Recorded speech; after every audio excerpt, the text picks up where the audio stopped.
Nagbukas ako ng isang talyer ng pagkukumpuni ng mga kagamitan sa distrito ng Jinzhou City para makaakit ng negosyo. Isinulat ko sa karatula, kinukumpuni namin ang lahat mula sa mga istasyon ng kalawakan hanggang sa mga aircraft carrier at submarino. Walang hindi ko maaayos kung ito ay may kuryente. Hindi ko akalain na isang mataas na opisyal ng militar ang lalapit sa akin para ipaayos ang isang bagay. Nang araw na iyon, nainip ako sa talyer nang pumasok ang isang babaeng may kahangahangang tindig at ugali. Boss, may kaya ka bang ayusin? Siyempre naman. Hindi mo ba nakita ang aking patalastas? Pagkukumpuni ng mga nuclear at aircraft carrier. Pagpapalit ng mga bahagi ng space station. Mga diskwento para sa malalaking order. Walang petsa ng pag-expire. Gusto mo bang magayos ng nuclear submarine o aircraft carrier? Ang isa pang babae ay malinaw na wala sa mood para magbiro. Inilagay niya ang kahon na dala niya sa mesa at binuksan ito. Ang nasa loob ay parang baterya. Nakabalot ito ng protective foam. Isang serye ng manipis na linya at maliliit na kristal ang magkakaugnay at nakaayos sa masalimuot na mga disenyo. Hindi ako nagbibiro. Nang makita ang eksenang ito, bigla akong napaayos. Ano ito? Isang makinang panglithography. Mas tiyak, ang calibration sensor module ng isang makinang panglithography. Sa panahon ng eksperimento, nagkaroon ng power surge, at nasunog ang gitnang hanay ng mga probe. Kailangan ito agad ng aming project team. Ang pangalan niya ay Zheng Insi. Siya ay isang mananaliksik sa Lone Institute of Science and Technology. Dahil sa isang aksidente habang isinasagawa ang eksperimento, nasira ang kagamitan, na nagpahinto sa buong proyekto. Maraming pambansang institusyong propesyonal ang tahasang nagsabi na ang makinang ito ay imposibleng maayos sa maikling panahon. Kung hindi ako desperado, hindi ako pupunta sa maliit na talyer na ito para subukan ang aking swerte.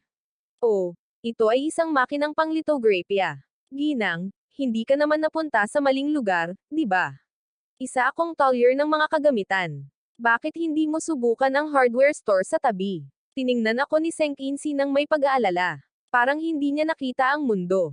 Agad na naglaho ang huling kislap ng pag-asa sa kanyang puso. Bamantong hininga siya, kinuha ang kahon, at naghanda ng umalis. Oo, kahit ang mga pambansang institusyong propesyonal ay hindi kayang kumpunihin ito. Paano kaya ito magagawa ng isang talyer? Mabilis siyang tumigil sa pagbibiro. Kalahating taon na ang nakalilipas, lumipat siya at minana ang talyer na ito at iniugnay ang sarili sa wireless repair system. Nitong mga nakaraang buwan, nakakita ako ng ilang kakaiba at hindi pangkaraniwang bagay, ngunit hindi gaanong karami noon. Isang bagay na kasing moderno ng isang lithography machine. Hindi ba ito problema? Kung ibabatay sa bahaging hawak mo, dapat itong isang C7 type lithography machine. Natigilan si Zheng Insi sa mga salita. Paano mo nalaman? Sabihin mo sa akin, ano ang quality impulse? Gaano katagal ito tatagal sa nanoseconds? Bukod sa probe array, mayroon pa bang ibang mga nasirang bahagi? Napabuntong hininga si Senador Qinqing. Halos hindi siya makapaniwala sa kanyang naririnig. Ang isang may-ari ng talyer, sa totoo lang, ay kayang magtanong ng napakaraming propesyonal na tanong. Ang mga salitang iyon ay mga sikretong impormasyon. Ang kalidad ng pulso ay 15 beses sa normal na lakas. Ang tagal ng impact ay mga 3 hanggang 5 nanoseconds. Normal lang ang self-check ng ibang components. Pwede naman itong ayusin, pero hindi mura ang presyo. Hindi problema ang pera. Hanggat kaya ko itong ayusin, hihingi ako agad ng pondo. Napangiti ako ng bahagya. Nagbigay ako ng 5 sa 2. Sige, 5 milyon. Pagkatapos ay nagngingit-ngit si Senador Qin, kahit na napakataas ng presyo dahil sa kasalukuyang sitwasyon. Wala siyang karapatang makipagtawaran. Ano ba ang iniisip mo? 5,500,000 yuan, walang tawad. Ang component mo na ito ay kadalasang kumukonsumo ng maraming kuryente kapag naayos na. Bibigyan kita ng 500 yuan. Sigurado ka ba? Tuwang-tuwa si Senador Qin. Pakiramdam niya ay tuluyang nabago ang kanyang persepsyon, kaya mabilis niyang kinuha ang kanyang telepono at iniscan ang QR code para sa bayad. Matagumpay na natanggap ang unang bayad, 500 yuan. Napangiti ako ng abot-tainga.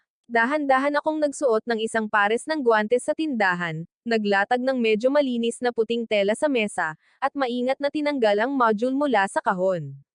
Sistema, para gumana. Sa sumunod na segundo, lumitaw ang impormasyon sa screen sa harap ko. May nakitang bagay na maaaring kumpunihin. C7 Lithography Machine Calibration Sensor Module. Antas ng pinsala 88%. Kumpleto na ang pagsusuri sa plano ng pagkukumpuni. Matapos ihanda ang lahat, tumalikod ako at kinuha ang isang kahon na kulay military green mula sa mga istant sa City of Golden Prosperity. Pagbukas ng kahon, halos lumuwa ang mga mata ni Senquinkashi. Ito. Anong klaseng bagay ito? Akala niya may sikretong armas ako, pero pagkatapos buksan ang kahon, ang nasa loob ay isang malaking pagkabigo. Isang kakaibang hugis na piraso ng computer plan, isang hot air gun para sa bahay, at ang iba pang mga kagamitan ay hindi rin gaanong maganda, isang stapler sa kusina o isang uri ng basura na nasamsam mula sa tambakan ng basura. Boss, gagamitin mo ba ang basurang ito para kumpunihin ang mga bahagi ng aking lithography machine? Huwag kang mag-alala, ang kagamitang ito ay mga pamana ng pamilya mula sa panahon ng paglipag ni Apollo sa buwan. Ginamit ito para sa pagpapakintab. Kung hindi lang dahil sa makinang lithography ito, hindi ko ito gagamitin. Habang naghahanda ako para sa trabaho, napangiti ako ng todo. Ang paglipag ng Apollo sa buwan. Ilang beses na kumaibot ng mariin ang sulok ng bibig ni Senador Quinquenchi. Bagamat labis niyang pinagsisihan ang pagpasok sa tindahang ito, wala na siyang ibang magagawa. Ang natitira na lang ay umasa sa swerte. Samantala, nakuha ko na ang hairdryer at ginagamit ko na ito sa module. Wala ang inaasahang nakakapasong init, kundi isang mahinang amoy ng ozone. At si Senador Quinquenchi naman, gulat niyang bulalas. Iyong mga linyang kasing laki ng micrometer, boss, ano ito? Epekto ito ng feedback ng contraction ng baterya, gamit ang isang partikular na frequency para gawing pulses, na nagpapanumbalik ng memorya ng metalgen. Sa madaling salita, nakatulong ito sa kanya na maalala ang sarili niyang anyo bago pa man mag-react si Shenkinzi. Ako naman, ay binuksan na ang soldering iron na iyon. Ang likod ng plancha ay nakakonekta sa isang karayom na unti-unting nagiging pula, na hinuhulaan ang hinaharap. Hindi pa humuhupa ang pagkabigla ni Senador Insi, at muling bumilis ang tibok ng kanyang puso. Anong gagawin mo? Hawak ang isang pin na naging pula, tanong niya. Anong gagawin mo? Nagpakita ang aking mukha ng walang kapantay na kaseryosohan. Nanatiling hindi gumagalaw ang aspili, pagkatapos ay dahan-daang lumapit sa hanay ng mga nasirang karayom ng carbon sa module. Nang papalapit na ang dulo, isang arco ng kuryente, na halos hindi makita ng hubad na mata, ang kumurap. Nasaksihan mismo ni Senquinzi ang isang eksenang hindi niya malilimutan.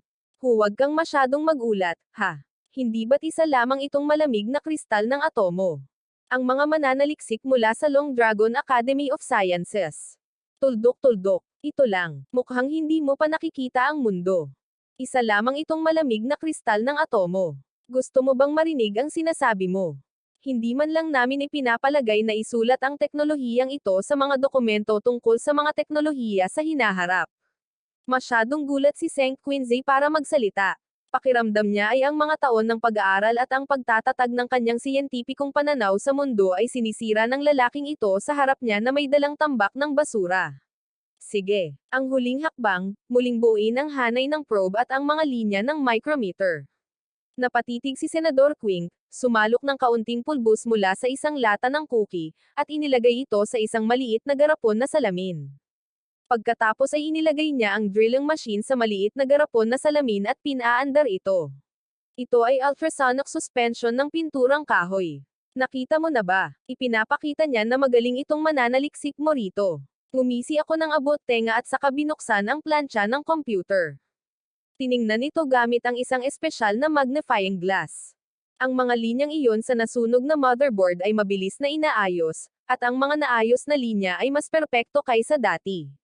At sa puntong ito, nababalutan na ng pinong pawis ang ulo ko. Naayos na, pero napakataas ng katumpakan ng bagay na ito. Nanlaki ang mga mata ni Senador Quink. Ganito ba ito inayos? Wala pang kalahating oras. Gumamit ka talaga ng aspili. At ikaw ang nagayos nitong tambak ng cookie tin. Kinu-question mo ba ang aking pamamaraan? Hindi ka ba nanonood ng matagal? Kung hindi ka sigurado, tingnan mo. Ay, nga pala, Pinahusay ko rin ang katumpakan ng iyong lithography machine, kaya makakadagdag iyon sa presyo. Pagkasabi niya nito, nanlaki ang mga mata ni Senan. Ang teknolohiya ng malamig na kristal na atom na binanggit niya habang natutulog ay umaalingaw pa rin sa kanyang isipan. Natural, naging tao ako ng mundo, at ngayon, itong taong ito ng mundo ay kinakausap na niya tungkol sa mga pinakabastos na bagay. Ang amo, ang sinabi mo lang tungkol sa pag-urong ng baterya. Ano ang ibig sabihin yan? Hindi ko sinabi sa iyo yan. Isang sikretong minanang pamamaraan. Ang mga minanang pamamaraan ay hindi naipapasa. Ilang taon na ang lumipas mula nang lumabas ang makinang panglithography. Medyo bata pa ang mga ninuno mo. Kaya sinabi mong gusto mong magdagdag ng pera. Magkano ang maidaragdag? Mga ganito kalaki. 3 sa 2, 30,000 ba o 300,000? Nagulat na naman si Senador Quinquinzi. Masama ang humingi ng sobra, pero ang humingi ng kulang ay tila mas malala. Sige, 300,000. Kaya sinasabi ko, ikaw, kasama, ay hindi maaaring ituring ang pera ng Estado bilang pera. 300 yuan, huwag mong sabihin ang tungkol sa 10,000, ha? Nagningning ang malalaking mata ni Senquinci sa nanginginig na hininga. Naayos na ito. Hindi ba't malaking halaga ang hinihingi mo? Iyan ang teknolohiya ng makinang panglithography. Kahit 10 milyon ang gusto mo, ibibigay ko sa iyo, 800 yuan, wala ni isang sentimo ang kulang. Siya nga pala, nakalimutan kong sabihin sa iyo ang tungkol sa katumpakan ng iyong template. Nakalibrate na namin ito para sa iyo. Pasensya na, medyo luma na ang template na ito. Hindi ko napigilan. Masyadong malupit ang orihinal na resonant frequency. Binigyan ko sila ng isang hakbang pasulong. 1%. Hindi dapat nito maapektuhan ang iyong proyekto. Magkano ang sinabi mo? 1%. Agad na huminga ng malalim si Senador Quinquing. Bilang isang profesional, alam na alam niya ang halaga ng porsyentong ito. Boss, maaari ko bang makuha ang iyong impormasyon sa pakikipag-ugnayan? Para saan? Isa akong negosyante. Inayos ko na ang lahat para sa iyo, at gusto mo pa ring samantalahin. Tuwang-tuwa si Senquinzi. Hindi niya talaga maintindihan ang sitwasyon ng lalaking nasa harap niya. May isang sandali na isa siyang pambihirang maestro, ngunit may susunod na sandali na isa siyang kahanga-hangang tao. Ayokong makita ka agad sa susunod na kailangan ko ng ipaayos. Nakikita kong nag-aalala ka na baka hindi maayos ang mga bagay-bagay. Hindi mo ba ako mahanap? Huwag kang mag-alala, nandito lang ang talyer ko. Maaari kang pumunta anumang oras. Kung hindi pa ito naayos, ibabalik ko sa iyo ang 800 yuan. Biglang gumalaw ang sulok ng bibig ni Senquinci, ngunit naisip niyang kailangan niyang bumalik para mabilis na isumite ang kanyang ulat. Ngunit paglabas niya ng talyer, tumunog ang telepono, at kinuha niya ito. Si Direktor Zhou ang tumatawag. Hian Linggo, nasaan ka? Hindi ba't inutusan kitang ipaayos ang module ng lithography machine? Direktor, huwag kang mag-alala, naayos na ito. Ipapadala ko agad. Naayos na. Saan mo ito ipinaayos? Naayos ko na ito sa isang talyer ng pagkukumpuni ng appliance. Hian Linggo, nababaliw ka na. Lithography machine yan. Direktor, hindi ako nagsisinungaling. Talagang naayos na yan. Ang mga pangunahing sensor training at drive circuit ay naayos na sa antas ng micrometer, at ang katumpakan ay tumaas din ng 1%. Natahimik sandali si Zhou bago dahan-daang nagsalita. Nasaan ka? Sa sunduan na kita ngayon. Habang nasa daan, mabilis na dumaan ang sasakyan ng Research Institute. Si Zhou, na nagmamaneho sa unahan, ay may malungkot na ekspresyon at may dalang kahon, kinakabahan. Alam niyang malapit nang sumabog ang direktor, ngunit sa kanyang isipan, mayroon siyang ekspresyon na, maayos ang lahat, at may dalang mga kagamitan sa pagkukumpuni na parang scrap metal. Pinaghihinalaan pa niya na nanaginip lang siya ng kakaiba sa harap ng gusali ng Research Institute. Puno na ito ng mga mananaliksik mula sa iba't ibang project team. Huminto lang ang sasakyan sa gate, at nagmamadaling pumasok ang mga tao. Linso, kumusta? Naayos na ba ang module? Nasaan na? Ilabas mo agad. Hindi na makapaghintay pa ang aming proyekto. Naayos na. Naayos na. Naayos na. Naayos na ito ngayon. Ano nga ba ang ibig sabihin ng naayos na? At saan mo ito inayos? Ang mga time frame na ibinigay ng aming propesyonal na institusyon ay nagsasabing ang pinakamaikling posibleng paghihintay ay ilang buwan, at naayos mo ito sa loob lamang ng ilang oras. Naayos mo ito sa isang talyer ng pagkukumpuni ng appliance. Nang marinig iyon, napabuntong hininga ang lahat. Pagkukumpuni ng appliance. Ito ay isang makinang lithography. Ano ang ginagawa mo sa pagkukumpuni ng mga appliance? Hindi ito biro. Hianling, baliw ka ba? Binabalewala mo ba ang buong Long Family Science Institute? Seryoso.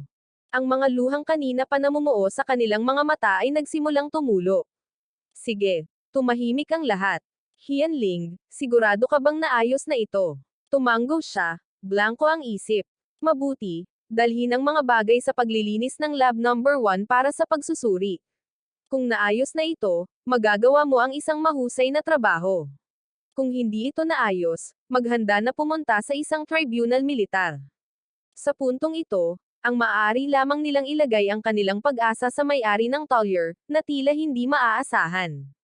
Sa loob ng unang lab cleaning, maingat na tinanggal ng ilang propesyonal na nakasuot ng protective suit ang module mula sa kahon. Para sa pagsubok, Diyos ko, anong klaseng pagkakagawa ito? Napakaganda ng mga naayos na circuit. Conling, may nakita ka bang master craftsman na hindi namin kilala? Parang galing mismo ito sa orihinal na pabrika.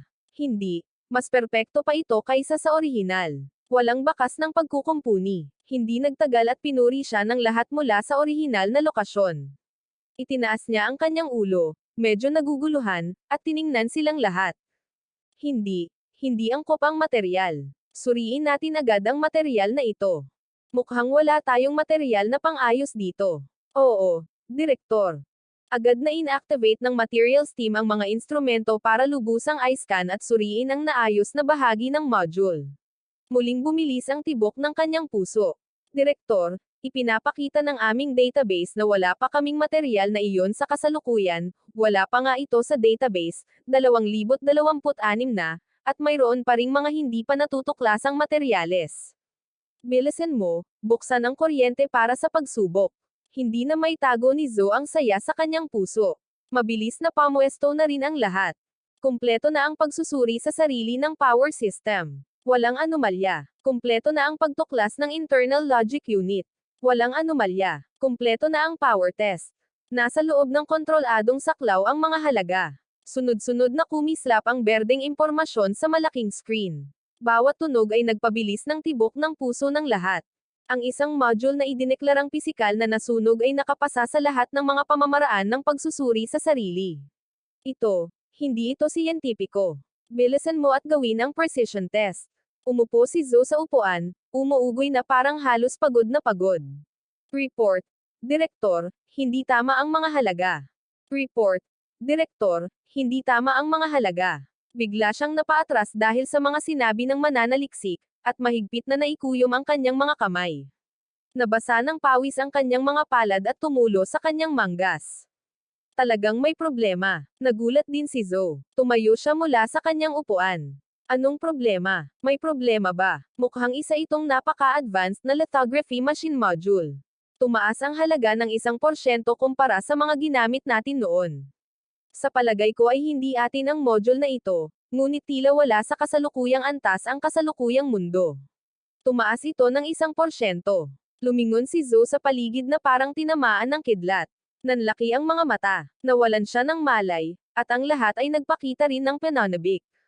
Napanood ang pag-scroll ng data sa malaking screen, tumalikod siya, nakatitig pa rin sa lahat ng tulala. Ang aming lithography machine calibration module. Naayos na ito. Naayos na. Alisin ang salitang iyan. Naayos na. Xiaoshu, hindi pa ito naayos. Isa itong tagumpay. Magaling ang ginawa mo. Malamig na sinisi ng kanyang blangkong isip ang kanyang ilong. Hindi pa rin siya nakakabawi mula sa nag-iisang liham. Ano, magaling ang ginawa ko. Sabi ng dekano ay lililitisin ako sa isang korte militar. Paano nangyari na sa isang kisap mata ay nakagawa ka na naman ng isa pang mahusay na trabaho? Conming, dahil sa iyong natatanging pagganap sa mahalagang teknolohiyang ito at sa mga kahirapan sa pananaliksik, hinirang kita ngayon bilang pinuno ng pangkat ng pananaliksik. Nagsisimula na siyang magduda sa sarili niyang mga tainga. Ang makapasok sa Long Institute ay parang limitasyon na para sa mga ordinaryong tao. Hindi sapat ang team leader na si Senador. Ito ay dahil sa pagkukumpuni ng module na ito. Kaya ngayon ay naniniwala na siya na tama ang sinabi ng binata na tila hindi mapagkakatiwalaan. Hindi lang niya inayos ang template ng lithography machine, kundi totoo rin ang 1% precision adjustment. Sabihin mo na, team leader Hien. Maraming profesional na institusyon ang nagsabing hindi na ito maaayos. Saang industriya ng militar o general staff ka nagpunta? Napakalaking bagay, kailangan kong personal na bisitahin ka at magpasalamat. Hindi talaga ako nagsinungaling sa iyo. Inayos ko talaga ito sa isang repair shop. Isang repair station. Mahirap magayos ng TV. Lithography machine ito. Hien Lino, hindi mo kami niloloko, di ba? Tama. Hindi nakakatawa ang birong ito.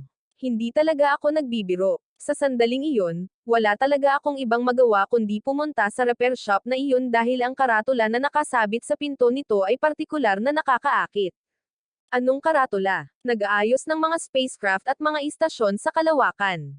Nag-aayos ng mga aircraft carrier at mga nuclear submarine. Hanggat may kuryente ito, walang hindi nito maaayos. At biglang tumahimik ang buong laboratorio. Pagkatapos ay pumasok ako sa loob. Gumamit ang boss ng electrode iron, hot air gun, at bullet gun para ayusin ang module. Sa wakas, sinisingil niya ako ng 800 yuan, nang makita ang reaksyon ng lahat. Unti-unting humina ang kanyang boses, at sa sandaling ito, ang mga mata ng lahat, na nakatingin kay Senador Chinzi, ay napuno rin ng gulat at kawalan ng paniniwala. Isang bullet gun para ayusin ang lithography machine. Saan napupunta ang lahat ng ito? Kung talagang mayroon siya ng teknolohiyang ito, natatakot ako na mag-aaway ang buong mundo dahil dito. Nang makita ang gulat, agad na humakbang si Zud. Sumigaw siya sa lahat, ang bagay na ito ay pansamantalang inuri bilang top secret. Sino mang maglakas loob na ibunyag ito ay kakasuhan ng especially iya. Ang project team, ngayon, ayon sa mga bagong detalye, ay gagawa agad ng isang batch ng chips para sa akin.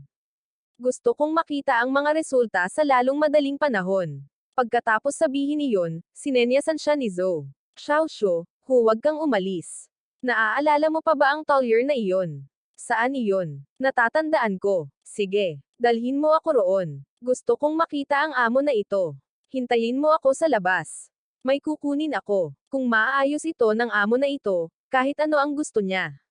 Gagawin ito ni Zhou. Ilang minuto ang lumipas. Sa wakas, naghintay ako. Sumugod si Zhou, ngunit nang makita niya ang hawak ni Zhou sa kanyang mga bisig, bigla siyang nakaramdam ng kirot sa kanyang puso. Hindi ba ito ang chip para sa BDO-3 Global Satellite Navigation System? Ayaw ng dekano na ipaayos ito ng boss na iyon. Maaayos din ito agad. Dumating ang dalawa sakay ng kotse sa aking Tollier at pamilyar akong binati pagpasok. Boss, matagal na. May kasama ka pang iba ngayon. Para ba ito sa gulo? Hindi, boss, huwag kang magkamali. Walang problema sa kanyang naayos. Isa itong mas matandang miyembro ng aking pamilya. Nabalitaan niya na mataas ang kanyang mga kasanayan at gusto rin niyang tulungan ko siyang tingnan ng isang bagay. Dahil wala ang kabilang panig dito para manggulo, panatag na ako. Regular siyang customer. Titingnan kita. Ilabas mo ang mga gamit. Titingnan ko kung ano ang problema. Mula nang pumasok siya, tumingin-tingin siya sa paligid ng Tollier.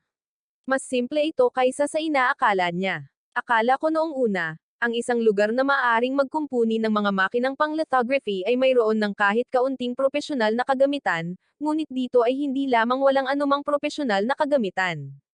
Sa halip, mas luma na ito kaysa sa isang normal na Tollier. Nang marinig ako, binuksan din ni Zud ang kahon na hawak niya. Boss, tingnan mo, maaari itong ayusin. Nagkunwari akong kinuha ang chip at sinuri ito. Sa totoo lang, nagsimulang kumabog ang aking puso. System.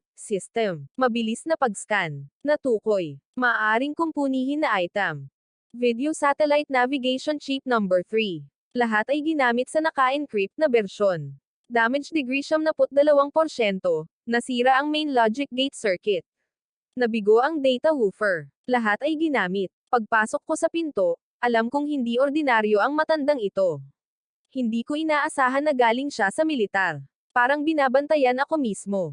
Binata, Ang chip na ito, hindi ba ito ang BAW satellite navigation chip? Sumabog ang main logic gate, at nasira rin ang data storage area. Tiyak na biglaan at malakas na electrical shock ito. Hindi maganda ang kanilang mga hakbang sa pag-iingat. Nang humina ang boses, tumahimik ang buong Talyer.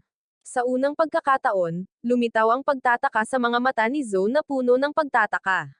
Mukhang may mali talaga sa batang ito. Kaya, boss, pwede mo bang ayusin ito rito? Pwede naman itong ayusin, pero ang pera. Agad kong itinaas ang 5 daliri. Ikinumpas ko ang mga ito sa harap ng mga mata ni Zoe. Natarante si Zoe. Halos bumilis ang tibok ng puso niya. 50,000. Hindi man lang 50 milyon. Sulit na sulit yan. Sige. Scan o pera? Hindi. Hindi ito 50,000. Ito ay 500 yuan. Ano? 500 yen. 500 yen. Hindi mo mabibili ang kahon na naglalaman ng chip. Ang presyong ito ay isang insulto lamang sa makabagong teknolohiya ng bansa. Kung gusto mo itong ayusin, ayusin mo. Kung hindi, napakadali lang kumita ng pera ng mga mananaliksik, 500 yuan lang. At wala na akong aayusin pa kahit isang letra. Ayusin mo, ayusin mo, ayusin mo. Boss, naayos na namin. Kinuha ni Hinchi ang kanyang telepono at iniskan ang QR code para sa bayad. Medyo nawalan ng malay si Zoe sa sandaling iyon, habang pinapanood ang isang chip na may kaugnayan sa isang pambansang estratehikong base na tinanggap ng isang binata sa halagang 500 yuan. Kung hindi lang dahil sa pagiging matagal ko ng customer, hindi ko sana gugustuhing tanggapin ang trabahong ito. Sa tingin mo ba ay kulang ako sa 500 yuan na ito? Nakakatuwa naman. Gayunpaman, ang mukha ni Zoe ay naging berde sa bilis na nakikita ng hubad na mata. Tinatawag mo ba itong maliit na problema? Ito ang sentro ng buong Beidou satellite. Ngayon lang ito naging seryoso. Paano siya biglang naging ganito ka-immature? Direktor, huwag kang mag-alala.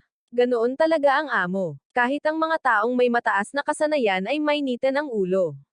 Hindi ko pinansin ang mukha ni Zoe, na namula na parang atay ng baboy, at pumunta sa sulok. Pagkatapos ay kumuha ako ng isa pang maliit na kahon. Nang buksan ko ang kahon, halos tumalon ang puso ni Zoe sa kanyang lalamunan.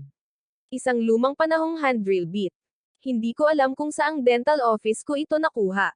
Isang anti-gong plancha at isang bagay na mukhang isang primitive coffee maker. Ang mga bagay na ito, kung ibebenta mo ang mga ito sa isang scrap dealer, ay hindi magkakahalaga ng 5 yuan. Hindi na talaga matiis ni Zoe at, nang nanginginig ang mga kamay, itinuro ang tambak na iyon ng basura. Nang inag ang kanyang boses. Boss, hindi mo sasabihin sa akin na gagamitin mo ang mga bagay na ito para ayusin ang aking chip. Hindi mo ba gusto ang mga kagamitan ko? Kung gayon, dalhin mo ang mga ito para suriin ang mga ito. Hindi kayang tumanggap ng isang dakilang Buddha na tulad mo ang maliit na repair shop na ito. Agad akong nakaramdam ng kalungkutan at inihagis ang mga kagamitan at umupo sa isang upuan. Ayusin mo, boss. Aayusin namin. Tingnan mo, nagbayad na kami. Si John Kinsey ang nagsilbing tagapamagitan. Namula si Zode, pero pilit siyang pinigilan ni Senador Qin. Binigyan ko si Zode ng blankong tingin. Pagkatapos ay inilagay ko ang plancha sa chip. Kasabay nito, mahusay na kinuha ni Senador Kinsey ang aking espesyal na magnifying glass. Sa pamamagitan ng magnifying glass, nakita ni Zode at Senador Qin ang isang kamanghamanghang eksena. Ano itong teknolohiyang ito? Binibigyan mo ng perm ang chip. Nanindig ang balahibo ni Zode. Pakiramdam niya ay nawala ng saysay ang lahat ng kanyang mga taon ng pananaliksik. Kayang ayusin ng isang hair straightener ang mga chips. Kung gayon, ano ang saysay ng lahat ng natutunan ko? Kung alam ko lang, pumunta na sana ako sa supermarket at bumili ng straightener sa halagang 20 yuan. Nakatipid sana ako ng 500 yuan. Shows. Sigurado ka bang ganito ang pagkukumpuni ng lithography machine?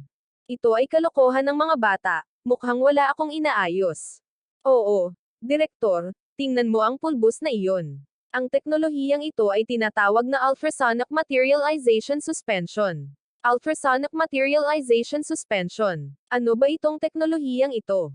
Nasa mga libro na. Hindi ko na sila pinansin at kinuha ko na lang ang arc drill bit, idinikit ang pulbos para ayusin ang nasirang bahagi ng chip. Ang serye ng mga prosesong ito at ang pagkukumpuni ng lithography machine module ay halos magkapareho, ngunit ang mga materyales ay ibang-iba. Ang isang electric arc, na hindi nakikita ng mata, ay umaabot mula sa mismong dulo hanggang sa circuitry ng chip, na tumpak na inaayos ang bawat lugar na nahawakan nito. Mas katawa-tawa ito kaysa sa isang sinulid na seda. Aba, tapos na. Ganun-ganun lang. Ito ang BeiDou Satellite Navigation Chip. At naayos mo ito sa napakaikling panahon. Kahit sa mga propesyonal na institusyon, aabutin ng ilang buwan para makabuo ng solusyon. Ano ba ang problema? Tumugtog ng guns at drums, mangolekta ng confetti, at hayaang magsalita ang kanilang mga pinuno. Gustong-gusto ng magmura ni Zoe ngayon. Napakahusay ng lalaking ito, ngunit ang bungangang ito ay tunay na makamandag. Isang pangungusap ang nagpawala ng kanyang hininga. Nakita niya akong naghagis ng ilang kagamitan sa kahon. Ang casual na anyo ay kasing simple ng pag-aayos ng isang rice cooker na ayaw mag-on. Isang matinding pakiramdam ng kalokohan ang bumalot kay Zoe. Baliw na siguro ako, o nananaginip lang ako. Paano nangyari ito? Agad na namula ang mukha ni Zoe. Tila nahihirapan pa nga siyang huminga. Direktor, ayos ka lang ba? May inaayos lang ako para sa iyo. Huwag kang mamatay dito. Umaasa pa rin ako sa maliit na tindahang ito para mabuhay ang aking sarili. Hindi, ayos lang ako. Sinubukan ni Zoe na pakalmeyan ang sarili. Direktor, kailangan mo ng masanay. Ito ang karaniwang pamamaraan para sa boss. Karaniwang pamamaraan. Xiaoshu, alam mo ba kung gaano ako kagulat sa buong prosesong ito? Daan-daang eksperto mula sa ating Long Dragon Science Academy ang naubos ang kanilang pagsisikap at hindi nalutas ang problema. Gumamit siya ng ilang sirang ngipin at hairpin at inayos ito. Matanda, naayos ko na ang mga bagay para sa iyo. Isa pa, medyo basic ang monthly migration algorithm mo. Binago ko na ito. Isa pa, hindi sapat ang bilang ng mga nakapailalim na hola. May mga problema rin ang layout. Aayusin ko rin iyon. Maliit na pagsisikap lang iyon. Nang makitang nakabawi si Zoe, bumantong hininga ako ng maluwag at sinabing, sa simula ay gusto kong magdagdag ng 200 yuan si Zoe, pero nang makitang muntik na siyang mabulunan kanina, kalimutan na natin iyon, huwag mo itong ibigay dito. Ano? Sa ganoong kaikling panahon, hindi mo lang naayos ang chip, kundi na-optimize mo rin ang algorithm at inayos muli ang layout ng gear. Ito ba ay isang bagay na kayang gawin ng isang tao? Sige, kunin mo na ang chip. Hindi na kita sisingilan ng dagdag sa pagkakataong ito. Sinamantala na nila ang kasunduan. Ngayon, dapat ay mas matatag na ang buwan ng dalas ng paglipat. Ang error ay maaaring mabawasan pa nga ng 1 o 2 antas sa teorya. Hindi ko makalkula kung kailan. Kailangan ninyong pumunta at sukatin ito mismo. Hindi na nakatiis si Zoe. Lumawak ang kanyang mga pupil, nanghina ang kanyang mga binti, at bumagsak siya sa lupa, naninigas ang kanyang mga binti. Samantala, sa walang alikabok na laboratorio numero 1 ng Long Dragon Science Academy, nagkumpas ang mga anino, at ang katimtayman ay makikita sa mga mukha ng lahat, na parang nasa bingit ng labanan.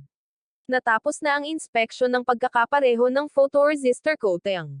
Ang error ay nasa loob ng pinapayagang saklaw. Pag-calibrate ng mask plate, tumaas ang katumpakan ng target ng 1%. Muling kinakalkula ang mga parameter ng pagkakahanay. Matatag ang presyon ng hangin sa mga voice control device. Naabot na ang itinakdang halaga. Walang humpay na umalangaw ang mga ulat. Ang boses ay puno ng pagmamadali. Nakatitig si Chief Engineer Eshachan sa malaking screen, nakikinig sa patuloy na pagtibok ng kanyang pulso. 1% na pagtaas. Ang pinakakatawa-tawang eksperimento. Kung makumpirma ang pagkakaroon nito, maaari nang malampasan ng China ang mga dayuhang bansa sa katumpakan ng mga makinang panglithography nito. Isang istasyon ng pagkukumpuni ang nagayos ng isang bagay na hindi pa rin niya makapaniwala. Sinimulan ang programa ng pagkakalantad, inilabas ni Eshachan ang pangwakas na utos sa pamamagitan ng intercom, at pagkatapos ay nagkaroon ng mahinang kalabog. Nagsimula ang makinang panglithography. Pinigilan ng lahat ang kanilang hininga. Ang tagumpay o pagkabigo ay nakasalalay sa sandaling ito. Ang data ay mabilis na gamulong sa malaking screen. Ang bawat karakter ay parang mabilis na kumakabog ang puso ng lahat. Tapos na ang pagkakalantad. Una, hugasan at patuyuan.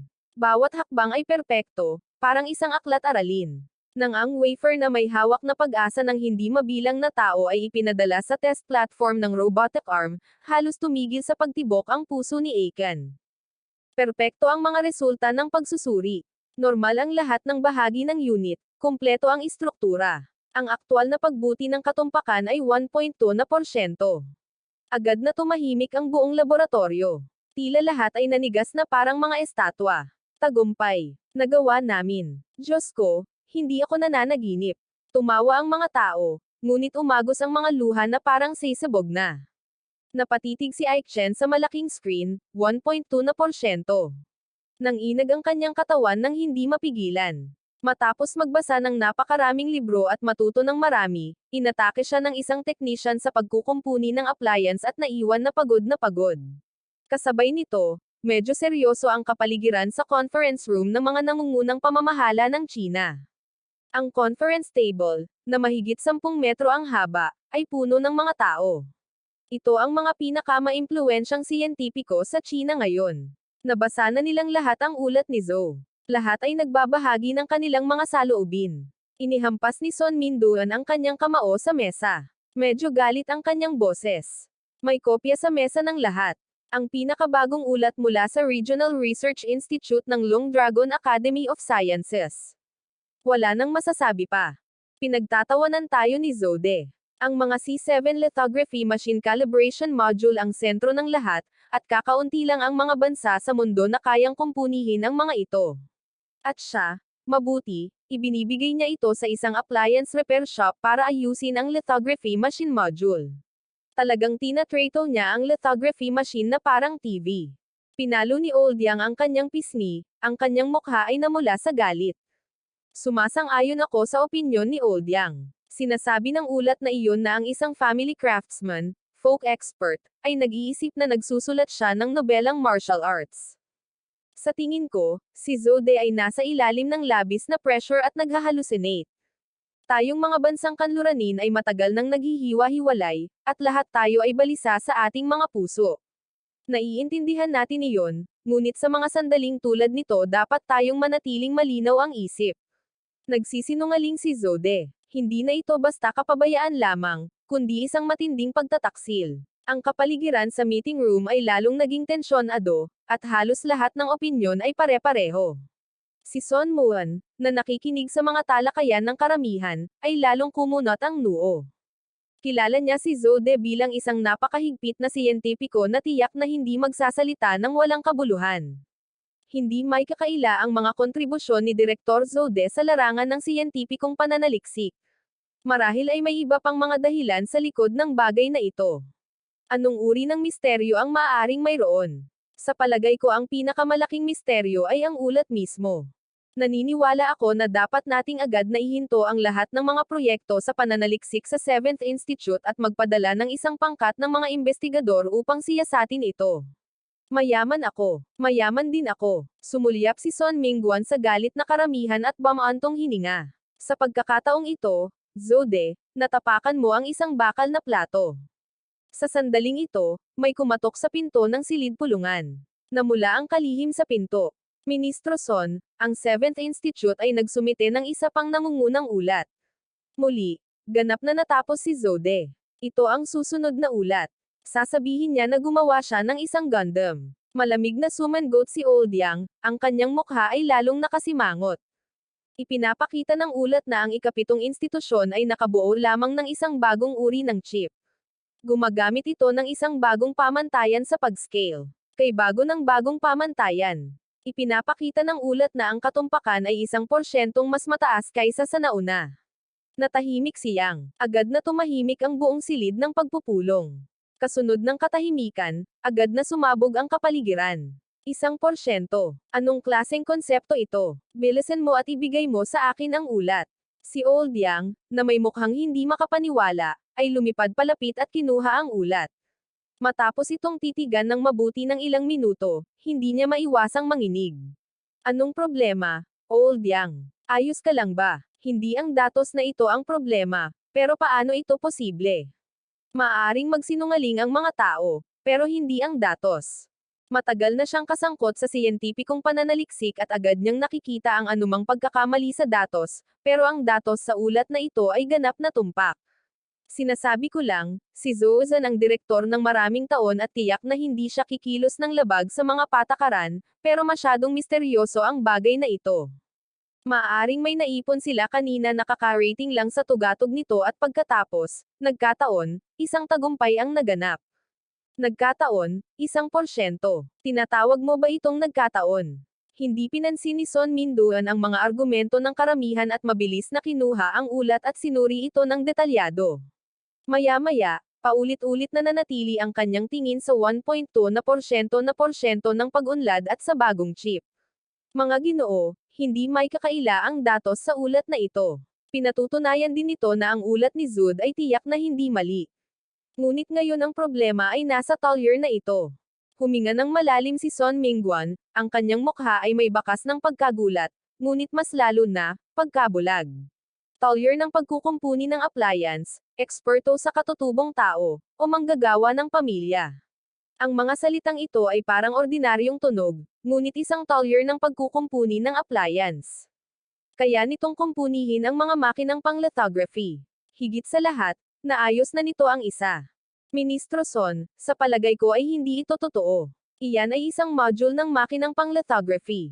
Paano ito naging mula sa isang Talyer ng pagkukumpuni ng appliance? Isang module ng makinang pang-lithography. Ito ang sentro ng sentro. Ang mga bansang maaaring kumpunihin ito sa buong mundo ay kakaunti at napakalayo.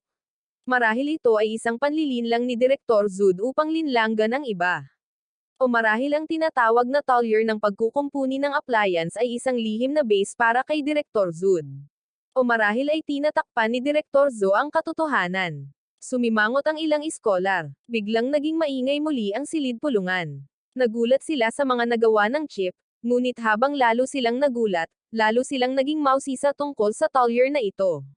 Ang Talyer na ito, dapat natin itong intindihin sa ganitong paraan, Shaoli. Tulungan mo akong mag-organisa ng ilang tao para mahanap ang Talyer na ito at tingnan kung mayroon ngang ganitong lugar. Tandaan, dapat kang mag-ingat. Kinabukasan, pinakalma ko ang aking emosyon at binuksan muli ang Talyer. Kahapon, hinimatay si Zo sa kanyang Talyer. Buti na lang at dumating ang ambulansya sa tamang oras, kung hindi, ang ilang daang yuan na kinita ko ay kailangang ipuhunan. Dalawang lalaking nasa katanghaliang gulang ang humarang sa pasukan ng Talyer. Ang magkapatid ay matuwid at may seryosong mga mukha, bagamat nakadamit sila na parang mga ordinaryong tao. Ngunit ang kanilang pangkalahatang kilos ay ibang-iba sa mga ordinaryong tao. Halos may mga marka silang, opisyal, sa kanilang mga mukha. Nagkukunan ba kayong dalawa ng palabas sa TV na palihim? Pagpasok sa tindahan, nagsimulang tumingin-tingin ang dalawa sa paligid. Mukhang hindi sila naroon para sa pagkukumpuni. Aba, nagpadala ako ng isa kahapon. Dalawa pa ang pumasok ngayon. Ang maliit kong tindahan ay halos tambayan ng mga influencer. Boss, kakabukas lang namin. Bukas. Siyempre, nagbukas na kami. Ano ang kailangan ipaayos ninyong dalawa, boss? Sira ba ang imported na washing machine o hindi lumalamig ang double-door refrigerator? Boss, pwede mo bang ayusin ito? Naglagay ang isa sa mga lalaki ng isang maliit na bagay sa counter. Maganda ang pagkakalagay ng bagay na iyon. Bakit ang mahalagang balot? Ano ito? Ang MP3 player ng propesor o ang charger ng propesor? Oo, ito ang music player ng propesor. Boss, pwede mo bang ipaayos ang music player? Ganito ang hitsura ng music player mo, talagang niloloko ang mga multo. Pagpasok pa lang ng magkapatid, ipinagbawal ko na ang lahat ng dala nilang gamit. Ang nasa harap ko ay tinatawag na IG Secret Military Fake Device. Ang pinagmumulan ng aberya ay dahil sa hindi pangkaraniwang pagkawala ng kuryente na naging sanhi ng pagkasira ng security lock.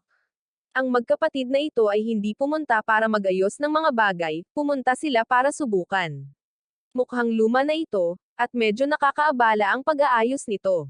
Ang pinakamahirap na sumubok sa kakayahan ng isang tao sa ganitong uri ng lumang bagay ay kadalasan hindi dahil may problema ito, kundi dahil masama ang loob nito.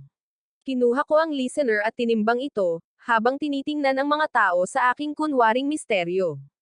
Halatang medyo naiinip sila. Sa pagkakataong ito, Hindi ko na nga tinanggal ang striker.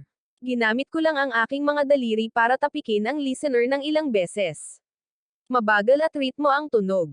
Parang normal lang ang pagtapik niya. Pero pinagpapawisan na ng husto ang dalawang taong nasa pinangyarihan. Tinatapik niya ang Emergency Reassembly Series. Narinig ko, ito ay isang tagapakinig sa antas pambansa. Ang ganitong uri ng series reassembly mismo ay ginawa para sirain ang built-in na sensor ng hindi nalalantad ang sarili, pero ang isang boss na nag-aayos ng mga appliances, dahil alam niya kung paano ito gawin, ay kayang ayusin ito. Nang malapit ng makaranas ng matinding palpitations ang dalawang tao, kumurap ang pulang tuldok sa listener na hawak ko. Okay, handa na, naintindihan ko na. Sabi ko kailangan lang ayusin ang ganitong bagay. 20. Code scan o cache. Inihagis ko ang listener na hawak ko diretso sa mesa. Iniabot ko ang dalawang daliri ko sa kanilang dalawa. Pareho silang natigilan. Ikaw, paano mo nalaman? Ano, hindi ko sinabing sinaunang kasanayan. Ginagamit ng lolo ko ang kasanayang ito para gamutin ang paninigas ng dumi ng mga taong nangongolekta ng basura sa nayon. Pero tungkol dyan, dalawang amo ang nagbigay sa akin itong listening device at sinabing MP3 player ito. Hindi ba't kasinungalingan ito, tagapakinig, kung bubuksan ko talaga ito at babaguhin, at ipagpalagay na music player, kaninong kasalanan ito? Agad na nanigas ang balahibo ng dalawang tao. Parang tinamaan sila ng kidlat ng mahina ang kanilang mga katawan. Akala nila walang alam ang binata, pero ang resulta ay naunawaan na ng lalaki ang lahat mula pa lang sa pagpasok nila. Silang dalawa. Pawis na ang magkapatid. Mas namumula ang kanilang mga mukha. Sige. Tumigil ka na sa pag-iingay, 20 yuan.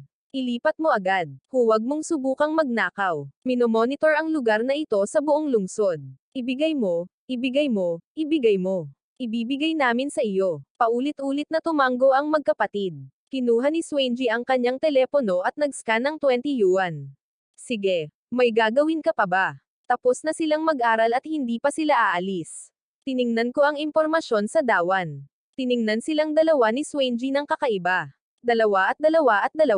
Agad-agad, kinuha ng dalawa ang aparato sa pakikinig at tumakas mula sa maliit na tindahan. Nako, abala pa rin ako.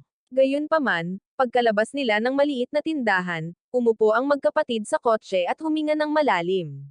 Mga ministro, kami ito. Kami ito. Kumusta ang sitwasyon? Mayroon ba talagang Talyer na iyon? Natagpuan namin ito, at talagang umiiral ang Talyer. Pero medyo kakaiba ang taong ito, mas kakaiba kaysa sa inaasahan namin. Pagpasok pa lang namin, nahulog kami sa kanyang patibong. Hindi lang niya nakita kung ano ang aming aayusin, alam din niya ang naka-encrypt na paraan ng pag-unlock. Alam niya ang aming naka-encrypt na paraan ng pag-unlock. Paano iyon naging posible? Ang aparato sa pakikinig na iyon ay napakahusay. Noong binuo ito ay para sa gawain ng mga lihim na ahente sa pagitan ng iba't ibang bansa. At ikaw at ako ay mga ministro. Totoo ang lahat ng aking mga salita. Medyo kakaiba talaga ang may-ari ng Talyer na ito, hindi ito malinaw sa maikling panahon. Sige, mauna na kayong dalawa. Opo, napuno ng amoy ng disinfectant sa ospital ang ilong ni Zoe, at ang heart monitor ay naglabas ng mahina at ritmikong tunog. Direktor, gising ka na ba? Chip, nasaan ang chip natin? Nandito na ang chip. Mabilis niyang kinuha ang maliit na kahon. Mabilis itong sinulyapan ni Zoe. Ang buo na chip sa loob. Sa wakas ay lumuwag na ang pusong kanina pa nakabitin. Gusto ko nang umalis ng ospital. Direktor, sabi ng doktor, hindi na makakaalis ng ospital ang katawan mo ngayon at kailangan mo nang magpahinga. Hindi. Ngayon ay isang kritikal na sandali. Kailangan ko nang umalis ng ospital. Nagpumiglas si Zoe ng matindi. Dali-dali siyang nagpalit ng damit, mahigpit na hinawakan ang Beidou satellite chip. Dati ay basura ito, pero ngayon ay kayamanan na niya ito. Kunin mo na ang kotse. Babalik ako agad. Malapit lang ang gusali ng 7th Research Institute. Dumaan ang sasakyan sa mga patong-patong na inspeksyon ng seguridad at huminto ng matatag sa harap ng gusali ng opisina. Pagkahinto pa lang ng kotse, isang mananaliksik na nakasuot ng puting Amerikana ang biglang bumangga sa kanyang balikat. Anong problema? Anong nangyari? Direktor, nandito ang mga tao mula sa Zansu System. Nasa laboratorio sila ngayon. Tara, Tingnan natin. Zonsu System, bakit bigla kang pumunta sa 7th Research Institute? Mukhang pumunta ka para siyasatin ang bagong precision chip na ginawa ng ating lithography machine. Wala kang masyadong tiwala sa 1% accuracy, kaya pumunta ka para verifikahin ito mismo. Ano ang sinabi mo? Nagawa na ang 1% chip. Muntik nang lumuwa ang mga mata ni Wen Yangzhou. Oo, nagawa na ito. Hindi nagtagal pagkatapos ninyong umalis ni Group Leader Zhou. Katatapos lang nito. Sige. Pero sino ang nagpahintulot sa iyong magsumite ng ulat? Kadalasan, dapat ay walang kapintasan ang pagsusumit ng ulat. Katatapos lang ng chip na ito. At dali-dali mong isinumite ang ulat sa Zonsu System. Kung may mangyari mang pansamantalang aberya, iyon ay maling pag-uulat ng datos ng siyentipikong pananaliksik. At ito ay isang krimen na kasing taas ng maling pag-uulat ng impormasyon ng militar. Hindi ba't naghahanap lang ito ng gulo? Sige. Agad niyang inorganisa ang project team. Lahat ng sangkot sa pananaliksik at pagpapaunlad ng mga bagong produkto, kayong lahat, magtipon sa laboratorio. Lumingon si Fo at nagmadaling tumungo sa laboratorio. Sa loob ng napakalaki at walang alikabok na laboratorio, isang grupo ng mga tao ang nakatayo at nakaturo sa makinang panglithography. Ang pinuno ay si Elder Yang mula sa sistemang Zonsu.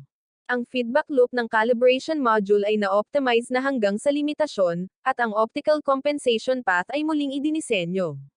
Ito ay isang obra maestra lamang. Ang mahalaga ay ang mga pag-optimize na ito ay natapos sa loob ng orihinal na balangkas ng hindi nasisira ang anumang pangunahing protocol. Paano ito posible? Direktor Zhou, maaari mo bang sabihin sa amin kung ano ang nangyayari sa iyong laboratorio? Huwag muna nating pag-usapan ang makinang panglithography, pag-usapan na lang natin ang chip na ito. Bakit lumilitaw ang istrukturang ito? Narinig mo ang mga salita, ang magagalang at mababaw na mga salita ay agad na naglaho. Ipinaliwanag niya, anong klaseng paliwanag iyon? Hindi niya nga alam kung paano ipaliwanag ang pag-unlad ng chip. Matandang lalaki, mga akademiko, medyo mahirap itong ipaliwanag. Iharap na lang natin ng direkta ang datos ng pagsubok. Mas madaling maunawaan iyon. Anong klaseng paliwanag? Walang paliwanag na kasing epektibo ng aktwal na datos. Isang bagong gawang chip ang maingat na idinagdag at inilagay sa test card slot ng platform. Isang tunog ng pag-ugong ang narinig. Automatikong nakalock ang slot. Nagsimula ang environmental self-check. Normal ang vacuum environment. Ang temperatura ay palaging pinapanatili sa 21.5 degrees Celsius. Na-activate ang electromagnetic shielding. Una, isinagawa ang reference calibration accuracy test. Ang response time ng calibration module ay 3.8 segundo. Matatag ang operasyon. Ang optical deviation correction rate ay 12.5 microns kada segundo. Nahigitan nito ang design index ng isa. Nang marinig ang ulat ng unit, agad na nagsigawan ng mga tao sa pinangyarihan, isang simpleng datos pa lang ay labis na silang nagulat. Elder Yan, ang datos na ito ay lubos ng nakakagulat. Ang calibration module ng aming karaniwang lithography machine ay may orihinal na design correction rate na 12.1 microns. Pinindot ni Elder Yang ang isang buton ng walang ekspresyon, na tila kalmado. Nakapasa ang reference test. Nagsimula na ang ikalawang yugto ng high-intensity test. Walang ekspresyon si Zud, ngunit hindi niya mapigilan ang panginginig ng kanyang katawan. Isinuko na niya ang kanyang balisa at hindi mapakali na puso. Sa sandaling ito, natapos na ang input instruction. Agad na lumitaw ang holographic projection. Mabilis na damaloy ang datos sa chip na parang mahinang baha. Ang pagsubok na ito ay ginagaya ang isang lithography machine sa ilalim ng matinding mga kondisyon, na nagsasagawa ng ultra-high precision exposure state pati na rin ang isang komplikadong calculation state. Ang paggamit ng chip ay 99.6%. Nagsimulang tumaas ang temperatura mula 45 degrees hanggang 67 degrees. Nasa 70 degrees na. Ang tagumpay o pagkabigo ay nakasalalay sa sandaling ito. Naghari ang pananabik sa laboratorio. Tanging ang tunog ng mga taong mabilis na lumulunok ng laway ang palaging umalangaw-ngaw. Sa mga nakaraang pagsubok, nang lumampas na ang chip sa ligtas na temperatura, sinimulan ang self-protection. Bumaba ang frequency, at humin na rin ng malaki ang calibration performance. Ngunit sa sandaling ito, sa holographic display, ang data ng calibration response time ay hindi gaanong kahanga-hanga. Nanatili itong matatag sa 3.8 segundo. Nanatili ring matatag ang temperatura sa 76 degrees. Paano ito naging posible? Paano nito napanatili ang kapasidad nito sa pagpapakalat ng init? Hindi ito tugma sa aming disenyo. Si matandang yan at ang lahat ay nakatitig sa holographic projection ng may seryosong ekspresyon.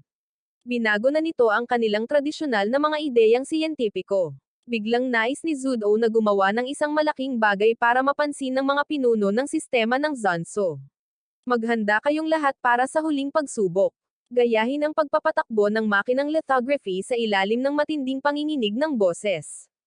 Mataas na temperatura at komplikadong electromagnetic interference upang may sagawa ang ultra-precise calibration. At matagal na error testing, matinding panginginig ng boses, at malalakas na electromagnetic disturbances. Iyan ang pinakamataas na pamantayan. Walang chip ang makakatagal dito. Agad itong masisira. Matandang Zo, nakita na natin ang tagumpay ng bagong chip. Hindi mo na kailangang gumawa ng anumang pagsubok.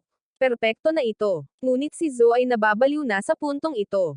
Hindi siya makikinig kahit kanino, kahit ang matanda. Ngunit ang ikapitong institusyong pananaliksik na ito ay teritoryo ni Zo daw. Hindi mo ba narinig ang aking mga utos? Gawin mo agad ang mga ito. Sinabi kong walang dapat gawin na mga pagsubok. Tingnan natin kung sino ang maglalakas loob na gumalaw. Galit na galit talaga ang matanda.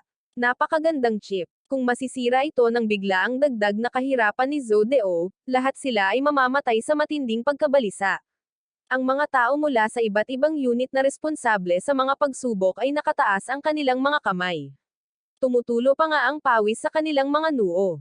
Hindi pinayagan ng matanda mula sa central system ang pagsubok, ngunit iginiit ni Zodeo na isagawa ito. Ang isa ay ang central system, na mas mataas ang espesipikasyon kaysa sa research institute. Ang isa naman ay ang direktang pinuno nito. Hindi matalino na masaktan ang alinman sa kanila. Pagkakamali, sila ang mga mananaliksik mula sa iba't ibang unit. Hindi sila nang ahas na sumuway sa mga utos ni Zodeo, at ang makinang lithography na tumigil ay muling gumana. Ang data sa holographic projection screen ay muling gumalaw ng mabilis. Zodeo, sinasabi ko sa iyo, kung mabago ang eksperimentong ito, haharap ka sa isang military tribunal. Si Zotho, na parang hindi niya narinig, ay itinoon ang kanyang mga mata sa malaking screen, ang holographic projection display. Ang datos na kumakatawan sa bilis ng paglihis ng kalibrasyon ay patuloy na nagbabago, na nagpapahiwatig na ang chip ay nasa kritikal na sitwasyon. Habang pinapanatili ang kalibrasyon ng optical path, ang huling posibilidad ng paglihis ay biglang lumitaw sa holographic projection. Isang serye ng mga zero, walang error. Nanlaki ang mga mata ng lahat. Naghahalusinate ako. Ulitin mo ang pagsubok, gawin mo ulit. Nang marinig ito, si matandang Yang, na namumula ang mukha, ay nagngingit-ngit sa kanyang mga ngipin, at gumawa ng isang tunog ng pagnguya. Zo, kailangan talagang sirain ng matandang ito ang chip na ito. Saka lang siya handang tumigil. Sa pagkakataong ito, hindi na nag-atubili ang buong staff. Nagsimula na naman ang holographic projection. Pareho lang ang huling resulta. 0. Minsan, 2 beses, 3 beses. Bawat resulta ng pagsubok ay 0. Diyos ko, 5 beses. Hindi man lang nakayanan ng mga nauna nating chips ang kahit isa. Baliw, siguradong baliw si Zo. Isa talaga itong repair shop. Ang mga bagay na naaayos ay isang himala lamang. Hindi na napigilan ni matandang Yang ang sarili. Direktor Zo, saan mo nakita ang Diyos na may kakayahang magdala ng lithography machine sa puntong ito? Tama na, matandang Yang. Matutugunan ba ng chip namin ang mga pamantayan mo? Tama na, Direktor Zo. Higit pa sa sapat na iyon tungkol sa mga sinabi mo sa akin noon. Tungkol sa pagpunta sa tribunal militar, medyo sensitibo rin si Zo sa pagkakataong ito. Walang-wala talaga ang ikapitong institusyon ng pananaliksik sa lupain ng mga mababanggos na dragon. Bakit pupunta ang mga tao mula sa sistemang Zansu? Hindi dahil sa wala silang tiwala. Hindi sila nagtitiwala sa isang pagsubok.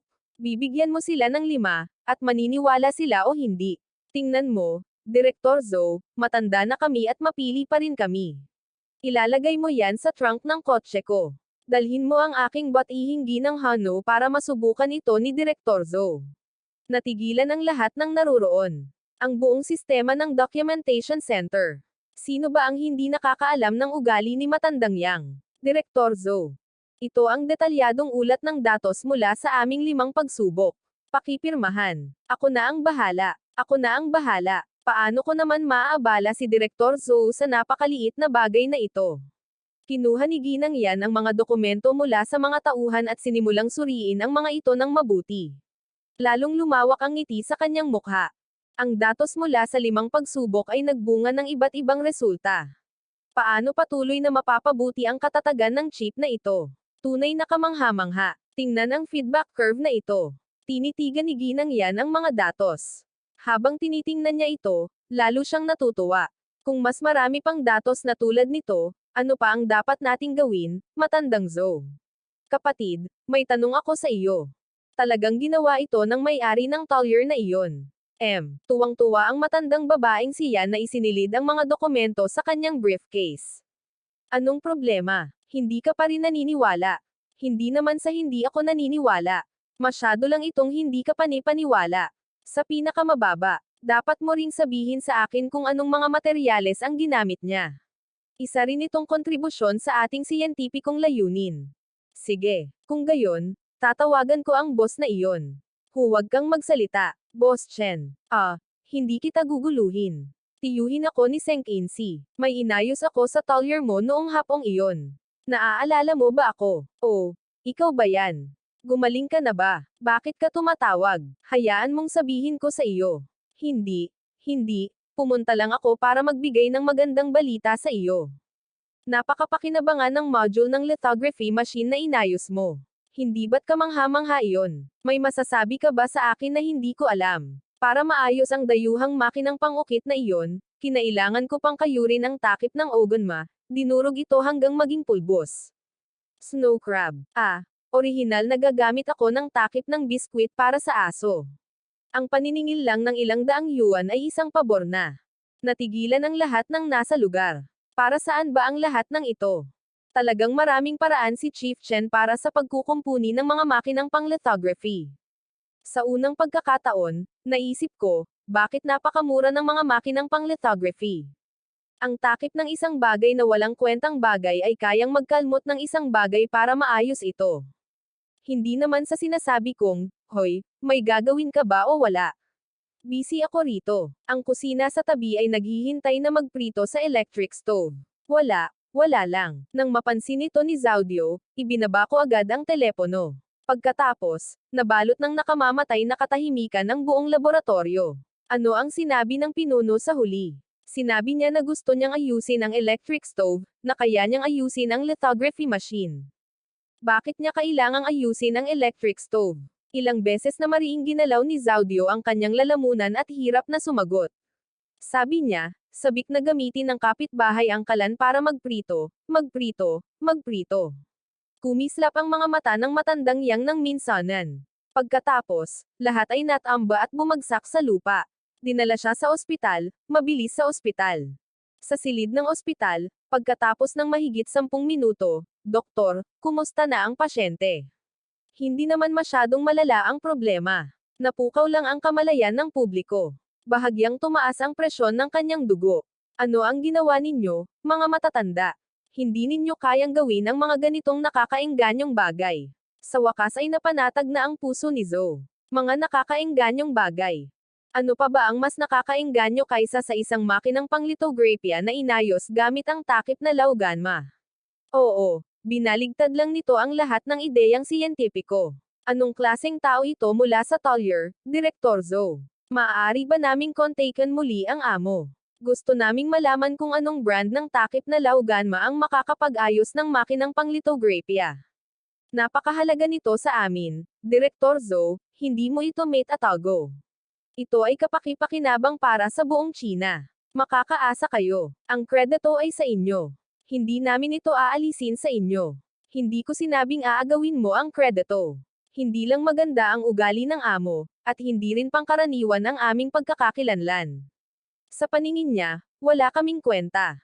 Hihintayin ko siyang makahanap ng magandang oportunidad. Kukumbinsihin ko siyang magtrabaho para sa bansa. Nakita ng mga tao ang sitwasyon at wala nang sinabi pa. Tumanggo sila. Tinatamad ang araw sa hapon. Tinatapos ko ang aking trabaho sa umaga, may chopstick sa aking bibig, ang aking mga kamay ay nakapatong sa upuan, iniisip kung ano ang kakainin ngayon. Noon biglang may bumati mula sa pintuan. Xiao Chen, kumain ka na ba? Tingnan mo itong electric stove.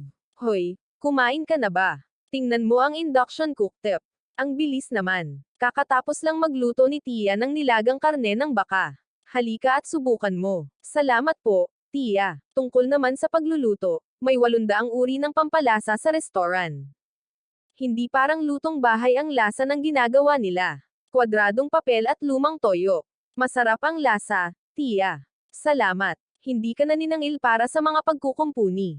Ngayon, kung hindi dahil sa iyo, hindi na makakain si Tia. Mas mahusay ang iyong husay kaysa sa opisyal na serbisyo pagkatapos ng benta, sabi ni Senador habang nagsasalita. Magandang balita. Sa kabilang panig ng Central System, sa loob ng opisina ni Son Minduan. 2 lalaki ang nasa harap ni Son Minduan, halos madikit na ang kanilang mga ulo sa sahig. Nakaupo si Son Minduan sa likod ng mesa. Nakatayo ang kanyang likod sa harap niya, ang aking inayos. Isang itim na mikropono na kalapati. Ito ay isang mikroponong pangmilitar. Ang confidential na pagkakasunod-sunod ay grade A. Ang pangunahing teknolohiya ay atin. Ilang beses na itong binago ng ilang mga institusyon ng pananaliksik bago ito binago. Hayaan na lang ang may-ari ng isang repair shop, ang maliit na amo, na basahin ito. Gaano katagal? 5 minuto. Hindi. 6 na minuto. Isang mikroponong pangmilitar. Marahil ang ibig niyang sabihin ay isang music player, ngunit direktang kinuha ito ng kabilang partido at pinindot ang pinakasekretong pagkakasunod-sunod ng pag-reset. Ang sistemang itim na kalapati na ating sinayang ay siya ring nagpagana nito. Tila alam na niya kung ano ito mula pa sa simula. Ang pinakasekreto ng isang Talyer. Dahil sa isang bali na daliri, hinugot niya ito palabas. Dahil parang science fiction ang dating, biglang natahimik ang buong opisina. Sumandal si Son Minduan sa kanyang upuan, pumikit, at huminga ng pantay, ngunit mabilis ang takbo ng kanyang isipan. Mga radio wave, may espesyal ba sa Talyer? Sa tingin ko rin ay wala. Tila isang napaka-ordinaryong Talyer, puno ng mantsa ng langis, mga pyesa, mga konduktor ng kuryente, at napakagulo. Pagpasok pa lang namin, paulit-ulit naming tiningnan ang Talyer. Wala kaming nakitang anumang nakatagong kompartamento o high-tech na kagamitan. Huminga ng malalim si Son Minduan, ang kanyang mga mata ay puno ng pagkadismaya. Isang taong kayang intindihin ang itim na kalapati ayon sa gusto niya. Handa ba siyang manatili sa isang makalat na Talyer? Iyon mismo ay medyo kakaiba. Maaari kayang ang taong ito ang trump card ni Zhou. Hindi dapat ganoon ang kaso. Kung talagang si Zhu daw ang may pakana nito, hindi sana ito ibinalita ni Zhu daw, lalo na't ang kapaligiran sa opisina ay nagiging sobrang siksikan na halos mabasa na. Biglang may kumatok sa pinto. Ministro Son, tingnan mo, tapos na. Hindi nagsinungaling sa amin si Zhou. Totoo ang 1% accuracy na iyan. Saan mo nakuha ang report na iyan? Kinuha ni Son Minguan ang mga ulat. Matapos tingnan ang mga ito sandali, agad siyang sumimangot. Dinala kami ni Matandang Yang sa 7th Research Institute. Doon nanggaling ang report na ito. Paano naman, Ministro Son? Gamit ang simpleng report na ito, maipapaalam natin sa mundo ang tagumpay sa larangan ng mga makinang lithography. Nasaan si Matandang Yang? Bakit hindi siya sumama sa iyo? Na-hospital si Matandang Yang. Na-hospital. Anong problema niya? Ayos lang siya. Masyado lang siyang natuwa nang makita niya ang report at nahimatay. Sa mga salita ng doktor, sobra siyang natuwa. Tumaas ang presyon ng dugo niya. Tuluyan nang hindi nakapagsalita si Son Minguan. Ang mapang-api noon ay talagang natalo ng ulat na ito ni Chip. Tila dumating na sa wakas ang pagsulong ng China laban sa mga bansang kanluranin. Noon din tumunog ang telepono sa mesa. Kumusta, General Zhou? Yu Xiao. Alam ko. Hindi, General Zhou. Alam kong gusto ng lahat na hulihin si Weiyao, pero hindi ito isang paglabag. Hindi. Pagkasagot sa telepono, paulit-ulit na tumanggi si Son Minguan, at lalong lumala ang kanyang ekspresyon. Old Zhu, hindi naman sa ayaw kitang tulungan sa bagay na ito, hindi ko lang kaya. Si Wu Shao ay isang sundalong may mataas na kapangyarihan. Sa mga pagsasanay militar, si Wu Shao ang bangungot ng bawat commander. Ang taong ito ay hindi kailanman sumusunod sa mga patakaran. Ang kanyang mga taktika ay napakatuso na nakakainis. Noong nakaraang taon, isang piling unit ng tangke ang nasunog. Hindi pa ito nakakarating sa kalagitnaan ng lugar ng pagsasanay. Idineklara itong patay ng direktor ng walang babala, parang si Xiao na nagsasanay. Ang pinakamahalagang tuntunin ay walang mga patakaran. Matanda, sa pagkakataong ito ang mga pagsasanay ay pangunahing naglalayong gayahin at kontra-atakehin ang hinaharap na high-tech na digmaan. Hindi natin magagamit ang mga hukbo ng nakaraan para labanan ang digmaan ng hinaharap. Kaya, dapat mo akong tulungan dito. Sa pagkakataong ito, dapat kong mahuli si Oshao. Matandang Zhou, hindi naman sa ayaw kong tumulong. May mga patakaran ang hukbo. May sarili ring mga patakaran ang Research Institute. Magkaiba tayo ng sistema. Hindi ka maaaring kumuha ng mga bagay mula sa Research Institute. Para makapunta sa radar platform ng hukbo, nanginginig ang mga kalamnan ni Son Minduan. Kung talagang gumana ito, malaki ang kanyang pagkakasala. Ang pagsasagawa ng mga pagsasanay ay hindi para sa pagpapatibay ng kagamitang militar. Sa panahong iyon, ang pagdududa sa sarili ay usapin na lamang ng panahon. Patay na ang mga patakaran, at patay na ang mga tao. Matatanda, Ministro Son, tulungan mo ako ngayon lang. Iyong mabubuting sundalong sinanay ko kamakailan. Magpapadala ako ng ilan sa iyong himpilan ng labanan, at dadalan kita ng ilang bote ng aking 20 taong gulang na mautay.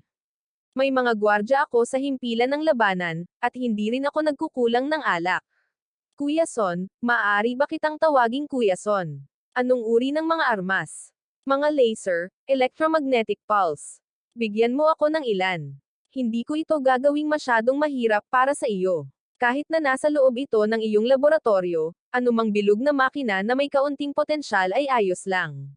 Mayroon ding parang pagmamakaawa ang boses ng tagapag-alaga. Nagsimula ring pagpawisan ang noo ni Son Minan. Alam niya kung ano ang ibig sabihin ng mga pagsasanay militar sa hukbo. Kung kukuha ka ng kagamitan mula sa akin, mawawala sa iyo ang kahulugan ng mga pagsasanay. Sabi ko, Kuya Son, ang taktika ng kasawian ay tinatawag na pagsasanay.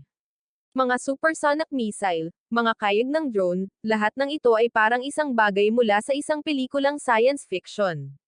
Hindi man lang iyon natatanggap ng mga radar ko rito, at sinasabi na sa akin ng direktor na tapos na ang ehersisyo.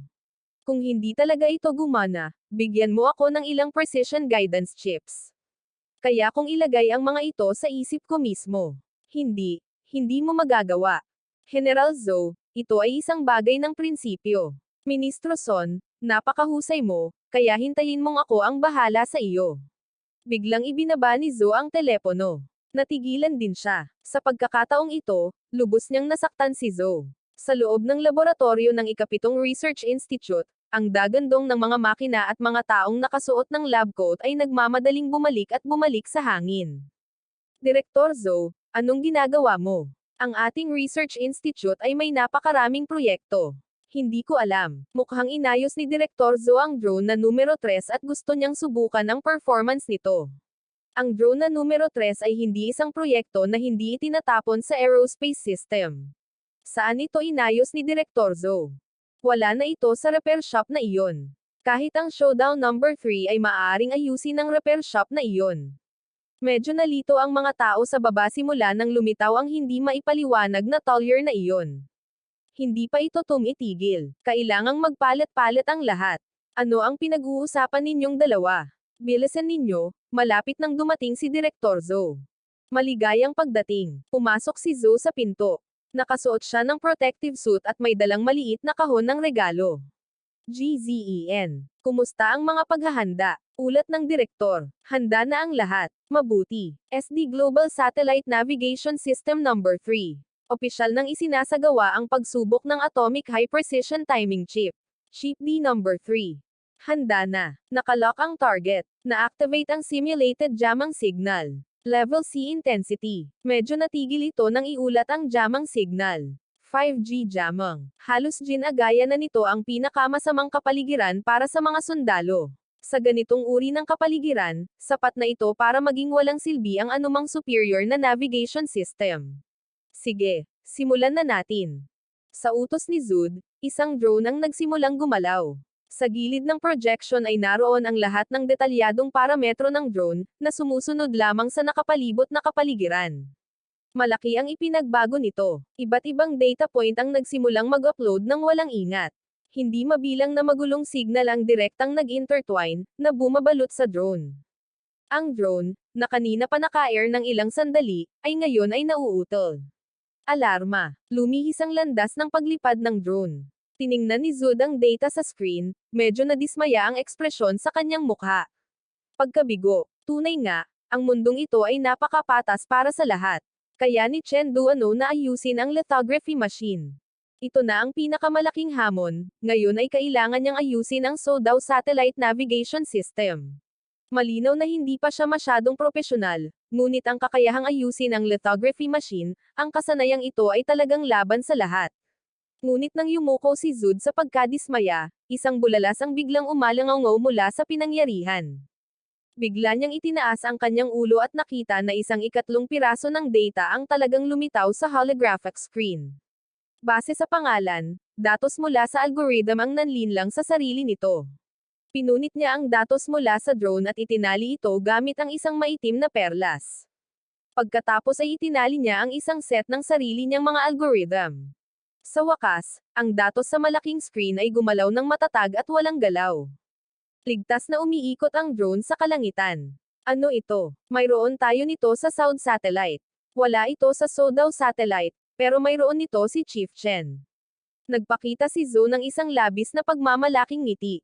Noong oras na iyon, sinabi kong binago ko na ang algorithm sa loob, ngunit hindi niya kailanman naisip na ang aking maliit na pagbabago ay magpapahintulot sa drone na mabuhay sa isang kapaligiran ng walang limitasyong panghihimasok. Ano ba ang iniisip ng lalaking ito? Kung madadalo ko siya sa aking research institute, lilipad ako roon. Anong klaseng tao ang chief na ito? May kaya ba siyang ayusin? Biglang nakaramdam ng kuryosidad ang lahat. Naayos na ang photolithography module. Ngayon ay naayos na rin ang Nanto chip number 3, at ang mga bagay na dumadaan sa aking mga kamay ay mas maganda kaysa sa bago. Sa sunod-sunod na kapanapanabak na mga ulat, biglang tumahimik ang eksena. Natigilan ang lahat. Ang datos ng grupong ito ay hindi lamang kumakatawan sa tagumpay ng Nanto numero 3 kundi pati na rin sa isang walang kapantay na tagumpay sa kasaysayan ng siyentipikong pananaliksik ng China.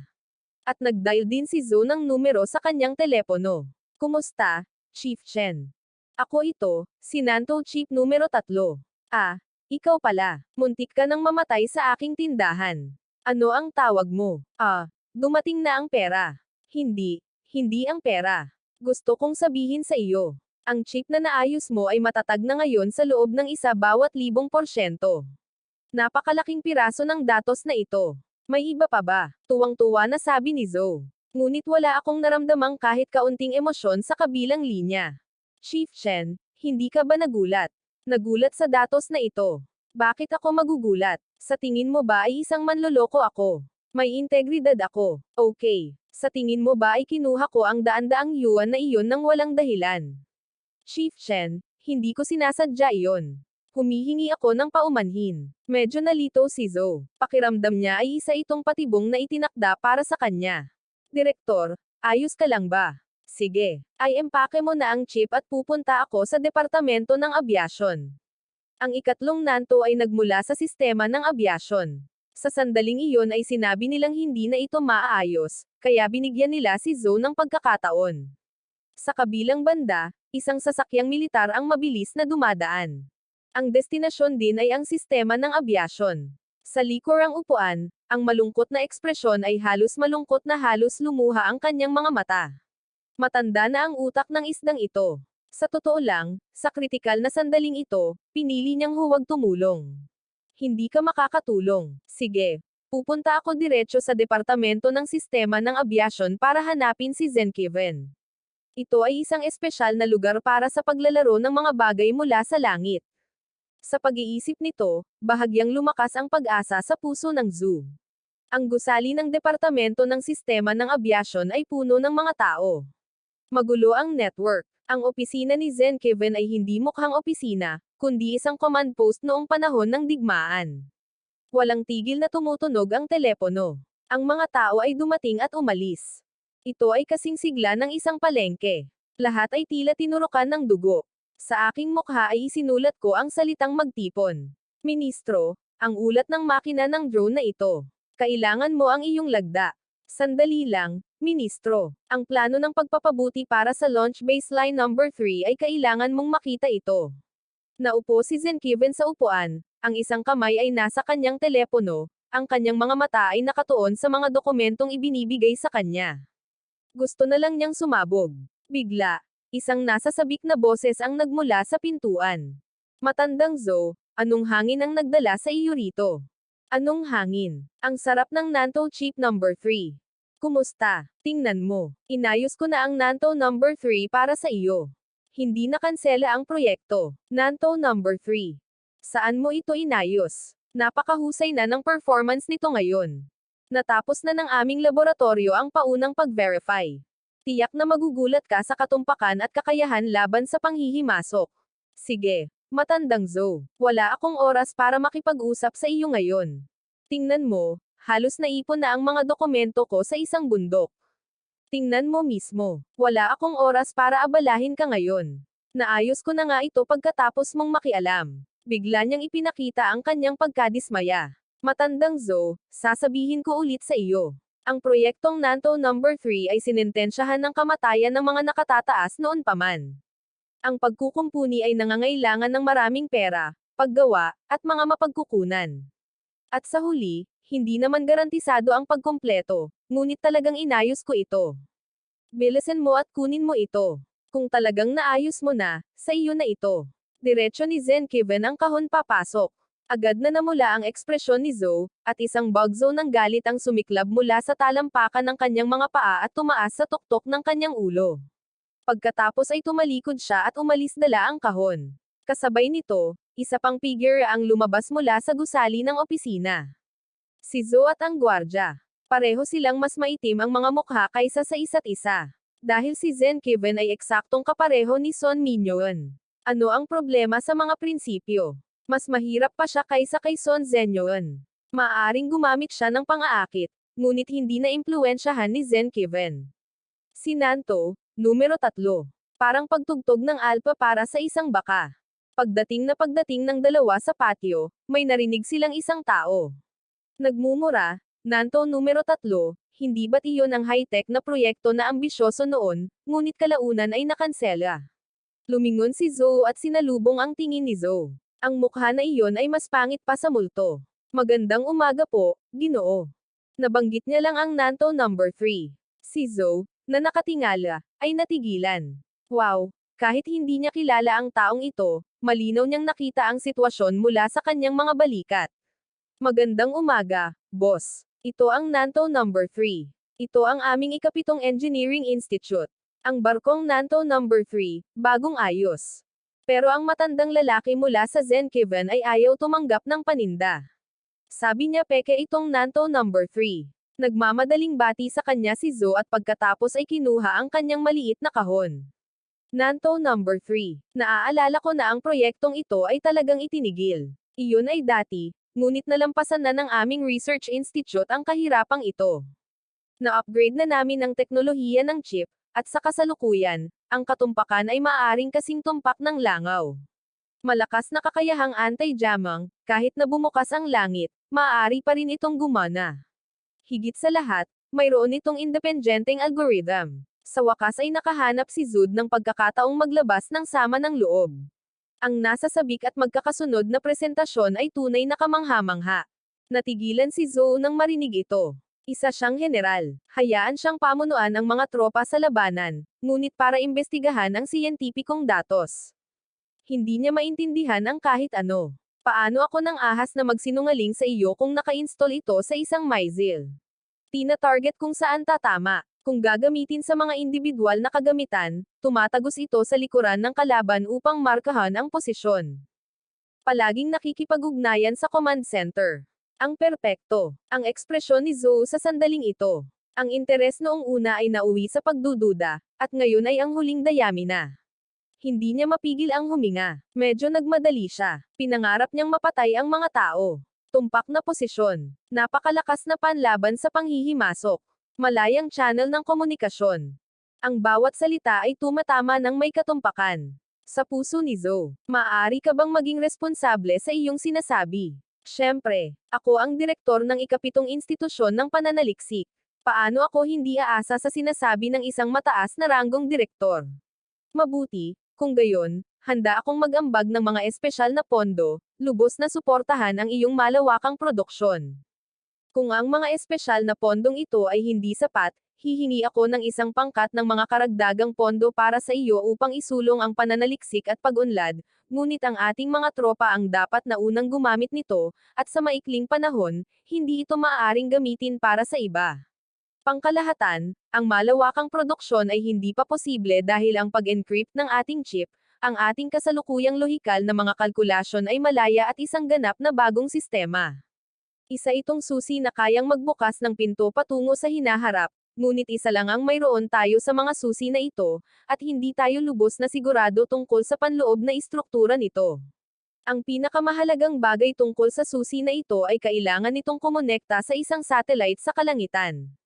Makakaasa kayo. Hihingi ako ng tulong sa pinakamahusay na mga institusyon ng pananaliksik. Sa palagay ko, hindi kayang gawin ng ating dakilang bansa ang isang bagay na napakaliit. Hindi, General, hindi ito kayang gawin ng mga institusyon ng pananaliksik. Anong ibig mong sabihin? Lahat ng mga institusyon ng pananaliksik sa ating bansa. Aalamin ko kung sino. Hindi pa rin nila ito kayang gawin. Napakaliit na piraso. Kumunat ang noo ni Zoe. Kung may tapos na produkto, may gawain. Kung may gawain, hindi mo ito basta-basta maaaring kopyahin. General, sa bagay na ito, hindi talaga ito kayang gawin ng mga institusyon ng pananaliksik. Sino ang dapat nating hanapin? Isang talyer ng pagkukumpuni ng appliance. Ano ba to? Biglang tumaas ang boses ni Zoe ng ilang beses. Pakiramdam niya ay humihina ang kanyang pandinig. Mga bagay na hindi kayang gawin ng mga institusyon ng pananaliksik. Gusto mo ba ng isang talyer ng pagkukumpuni ng mga appliances para gawin ito? Nagbibiro ka lang. May kaugnayan ito sa isang bansa, isang makabagong proyekto na nagtatakda ng estratehikong direksyon sa hinaharap. General, alam kong medyo katawa-tawa ito, pero hindi ko ito maipaliwanag ng matagal. Maglakbay tayo, at maiintindihan mo. Sa sandaling ito, sa talyer, ang hangin ay mabaho dahil sa amoy ng sunog na plastik. Hawak ko ang maliliit na sipit at nagdadagdag ng isang capacitor na mas maliit pa sa isang butil ng bigas, at pinalitan ito ng isang lumang amplifier. Kinumpuni mo ang isang amplifier mula noong 1980s at nakakuha ng 2 tech points. Kasalukuyang tech points, 1940. Habang ibinababa ko ang sipit, isang mekanikal na boses ang sumigaw. Ilang araw na ba ito? Ang mga bagay na kinukumpuni ay mga rice cooker o induction cooktop. Ang mga tech point ay mas mabagal lumaki kaysa sa kuhol. Ang huling beses na kinumpuni ko ito ay isang lithography machine at ang chip mula sa Nantono. 3. Tingnan kung gaano kabilis lumaki ang mga tech point ng mga tao. Sa ganitong bilis, lalo na ang mga blueprint para sa Starship, hindi ko na kayang buuin ang kahit isang exoskeleton. Maya-maya lang, isang sasakyang militar ang huminto sa harap ng pinto ng tindahan. Sumulyap si Zoe sa nakakabagot na kalye, nakataas ang kilay. General, nang makita ang walang katapusang kalye sa harap niya, kumunot ang noo ng general. Nandito na, medyo magulo ang kalye, at walang tigil ang sigawan ng mga nagtitinda sa kalye. Hindi gaanong marami ang tao, pero parang wala namang pinagkaiba sa ibang maliliit na kalye. Dito mo itinayo ang iyong sikretong base. Hindi ka ba nag-aalala na matuklasan sa aming pasukan? Ano ang sikretong code? Sikretong base, General. Walang sikretong base. Wala ring pasukan. Ito ang talyer na pinuntahan natin. Fu, sa tingin mo ba ay nagbibiro ako sa iyo? Hindi ito naayos ng Nando's Third Research Institute, at dinala mo ako sa sirang lugar na ito. Malapit nang magsimula ang mga pagsasanay militar. Sa tingin mo ba ay nagsasayang ako ng oras? Biglang sumabog si Zano pagkatapos ng isang sandaling katahimikan. General, huwag kang masyadong ma-excite. Ang ating Nando number 3 ay naayos dito. At hindi lang iyon, Ang katumpakan ng makinang lithography mula ilang araw na ang nakalipas ay naayos din dito. Kung hindi ito maaayos dito, sa palagay ko ay walang lugar sa mundo na makakaayos nito. Ano, maaari mo ring ayusin ang mga makinang lithography. Agad na natigilan si Zhou. Sino ang hindi nakakaalam kung gaano kahirap ang isang makinang lithography? Ang sirang lugar na ito ay maaari ring mag-ayos ng mga makinang lithography. Tiningnan niya ng mabuti si Zhou. Ang kabilang panig ay ang direktor ng ikapitong institusyon ng pananaliksik ng ika-28 kagawaran ng pulisya ng Zen. Sa isang mataas na opisyal, hindi siya dapat magpaloko sa pagpunta sa isang sirang lugar na ito. Sige, pumasok ka at tingnan mo muna. Kung may kakaiba sa sinasabi mo, kahit ikaw pa ang hari ng kalangitan, tatanggalin kita sa trabaho. Inayos ni Zhou ang kanyang damit at naglakad patungo sa repair shop. Bamantong hininga rin si Zhou, at sumunod sa kanya si Swainji papasok. Natukoy ng system ang isang bagay na maaaring kumpunihin. Flash 3 Model Tactical Flashlight, short circuit sa internal circuit board. Individual na tactical goggles. Pagpalya ng thermal imaging layer. Micro-DAF-NYAW communicator. Pinsala sa signal reception template. Pagpasok pa lang nila, nakakuha na ako ng impormasyon tungkol sa mga bagay na maaaring kumpunihin mula sa taong katabi ng zoo. Lahat sila ay mga supply pang militar, at sa unang tingin, alam ng lalaking namamahala na mataas ang ranggo niya. Siguro isa siyang malaking shot sa hukbo. Boss, matagal na panahon na, pare. Matagal na panahon na. Kumusta ang kalusugan mo? Kahit hindi ko madalas makita si Zhou, ang customer ang hari, kaya kinailangan naming maging magalang. Mabuti ang kalusugan mo, maayos din ang mga chips, at maayos ang mga bagay na inayos ni Chief Chen. Gumawa kami ng masusing pagsusuri pagkatapos naming bumalik, at mas maganda ang performance nito kaysa sa orihinal na bersyon. May masasabi ka ba sa akin na hindi ko alam? Si Zhou, na nakatayo sa gilid, ay hindi mapigil ang umiling. Akala niya ang may-ari ng tindahan ay nasa edad 40 o 50, pero hindi niya inaasahan na isa itong batang nasa edad 20. Akala niya may mga espesyal na instrumentong may katumpakan sa tindahan. Pagpasok, bukod sa kalawang, may amoy din ng sunog na plastik na nakasabit sa hangin. Bata, makinis ang dila, at madulos, mababaw at arrogant. Isa rin siyang taong may mataas na antas. Nakakatawa talaga. General, hindi pa nga ito nagsisimula. Saan ka pupunta, Zhou daw? Mamaya na natin ito aayusin. Hoy, bodyguard mo yan. May problema ang tactical flashlight sa kanyang sinturon, at gayon din ang kanyang goggles. Tuluyan nang natatanggal ang thermal imaging coating. Ano ang pinagkaiba nito sa hipon sa gabi? Tama, ang earpiece communicator sa kanyang tainga. Nasunog din ang signal membrane. Huwag kang mag-alala na baka sumabog ito at mapatay siya. Hindi malakas ang boses ko, pero malinaw na narinig ito ng lahat, lalo na ng bodyguard ni Zhou. Tiningnan niya ako nang hindi makapaniwala. Anong problema? Magulat ka sa general. Hindi sinasadyang nasira ang flashlight habang nagsasanay ilang araw na ang nakalipas. Nasira ang goggles at ang communicator. Balak ko sanang palitan ang mga ito ngayon, pero bigla kaming nag-iba ng ruta, at wala akong oras. Nasira mo ang lahat ng mahahalagang kagamitang ito. Inutusan kitang pumunta sa isang misyon, at namamasyal ka lang sa parke. Hindi ka nag-uulat, hindi ka nagpapalit. Kung nasa larangan ito, magiging target ako ng mga gumagalaw na sasakyan. Galit na si Zhou. Sa sandaling iyon, itinuro niya ng diretso ang ilong ng bodyguard at pinagalitan ito. Ngunit ng sumunod na taon, naisip niya, na natili ring hindi gumagalaw ang katawan ni Zhou. Wala silang sinabi mula nang pumasok sila sa pinto. Paano nalaman ng binata na ito ang mga bagay na ito? Paano mo nalaman? Saka lang ito napagtanto ni Zhou ng sandaling iyon. Matinding nakatitig ang mga matang iyon kay Chen. Mga taon ng digmaan. Agad na sumabog ang lamig sa katawan ng matandang sundalong ito.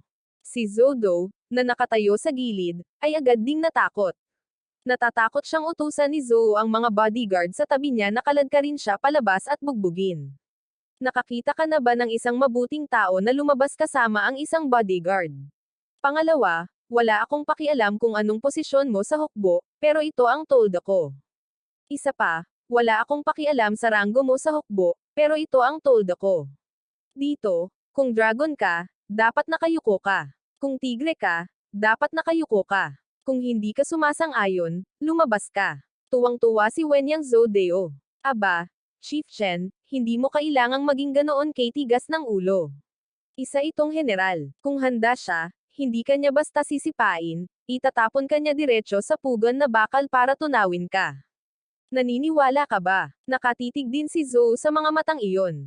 Bukod sa pagkamangha, mayroon ding matinding kawalan ng paniniwala pagkatapos ng napakaraming taon.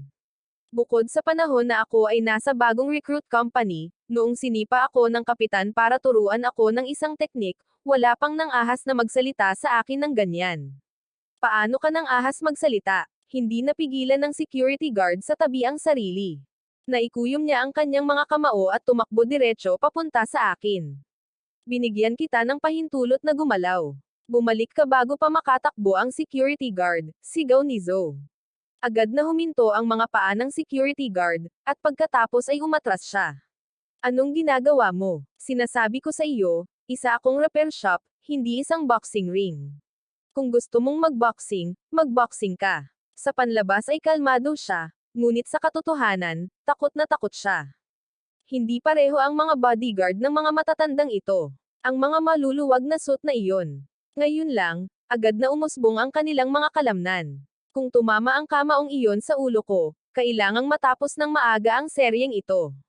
Tama, Chief Chen. Hindi ba't nag-ayos ka ng Nando Chip number 3 noong nakaraan? Gusto naming hilingin sa iyo na ilagay ang chip na ito sa warhead para magkaroon ito ng position ng function. Ano sa tingin mo ang nakakasabog? Ano ang gagawin nila? Bigla akong naging interesado. Malaking gawain ito na gagamitin sa digmaan. Mayroon tayong blue team na tinatawag na Woshao. Hindi mo dapat namamalayan. Paulit-ulit tayong natatalo. Sa pagkakataong ito, gusto nating manalo kahit minsan lang. Kaya mo ba? Tiningnan ako ni Zhou nang may seryosong ekspresyon. Hanggat sinasabi kong hindi ko kaya, ibig sabihin lang nito ay titigil ang tibok ng puso ko. Tiyak na magagawa ito. Gayunpaman, kailangan ko ang librong ito. Inilahad ko ang 5 daliri at ikinumpas ang mga ito, 500 yuan. Sige. I-scan ko agad ang code. Excited na inilabas ni Zhu Dao ang kanyang telepono at naghandang magbayad. Ano? 500 yuan. Sa pagkakataong ito, gusto ko ng 50,000 yuan.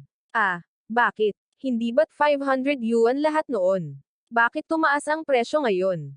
Dahil ayoko. Nangangahas ka bang bastos sa akin? Masyadong kulang ang 50,000. Itinaas ko ang kamay ko at itinuro si Zhou, may paghamak sa aking mga mata. Tapos na. 50,000, 50,000 na. Kapag natapos na, bibigyan kita ng isa pang 50,000. Sa malinaw na tunog ng bayarin, tinanggap ko ang mapangahas na komisyong ito. Sige. Pagtanggap ng pera mula sa mga tao para iligtas sila mula sa kalamidad. Gayunpaman, hindi magagawa ang trabahong ito dito. Kailangan nating pumunta sa lugar mo para gawin ito. Bakit? Doon ang lugar ng proyekto ng sentral. Sino ang nakakaalam kung ano ang ginagawa mo? Kung ang impormasyon ng sentral ay mabunyag, magiging malaking problema ito. Hindi naman sa sinasabi ko sa iyo. Mukhang isa kang mahalagang opisyal. Ayaw mo bang isama ko sa bullet ang number 3 Nando? Dapat ay may kahit isang projectile. Iyan ay isang bagay na maaaring lumitaw sa sentro ng lungsod. Kung ito ay kumalat, ako ay magiging sa lahat ng balita. Si Zhou ay nakaramdam muli ng labis na pagkabalisa, ngunit sa pagkakataong ito ay nagdurusa siya dahil sa kanyang mga iniisip. Sa pag-iisip pa lamang tungkol sa paglalagay ng chip sa number 3 Nandao, hindi niya naisip ang problemang ito. Sige, walang problema. Kaya, sandali lang, aayusin ko na ang mga gamit ko. Sabi ko sa kanilang dalawa, saka dumiretso sa bodega sa likod. Natigilan sina Zodo at Zhou. Akala nila noong una ay aayusin ko na ang mga bagahe ko o kung ano paman, pero lumabas ako na may dala lang na punit na tela. Dalhin mo na lang itong mga gamit ko. Lahat ng iba pa. Ano? Ano ang kailangan mo? Ang utak ko ang makapangyarihan sa lahat. Sumulyap ako kay Zhu. Lumingon si Swainji at lumabas ng pinto ng tindahan. Sige. Technical staff siya. Basta't kaya kong tapusin ang trabaho. Ang sinasabi ko ay totoo. Naglakad sila. Walang kotse, walang eroplano, walang tangke. Mabuti na lang at dapat may sasakyang militar. Oo. Mabilis na sumenyas si Zoe sa security guard. Maya-maya lang, dumating ang isang regular na kotse at isang sasakyang militar. Mabuti, hindi pa ako nakasakay sa sasakyang militar sa tanang buhay ko. May dadaanan. Kumarira ang dalawang kotse sa kalsada.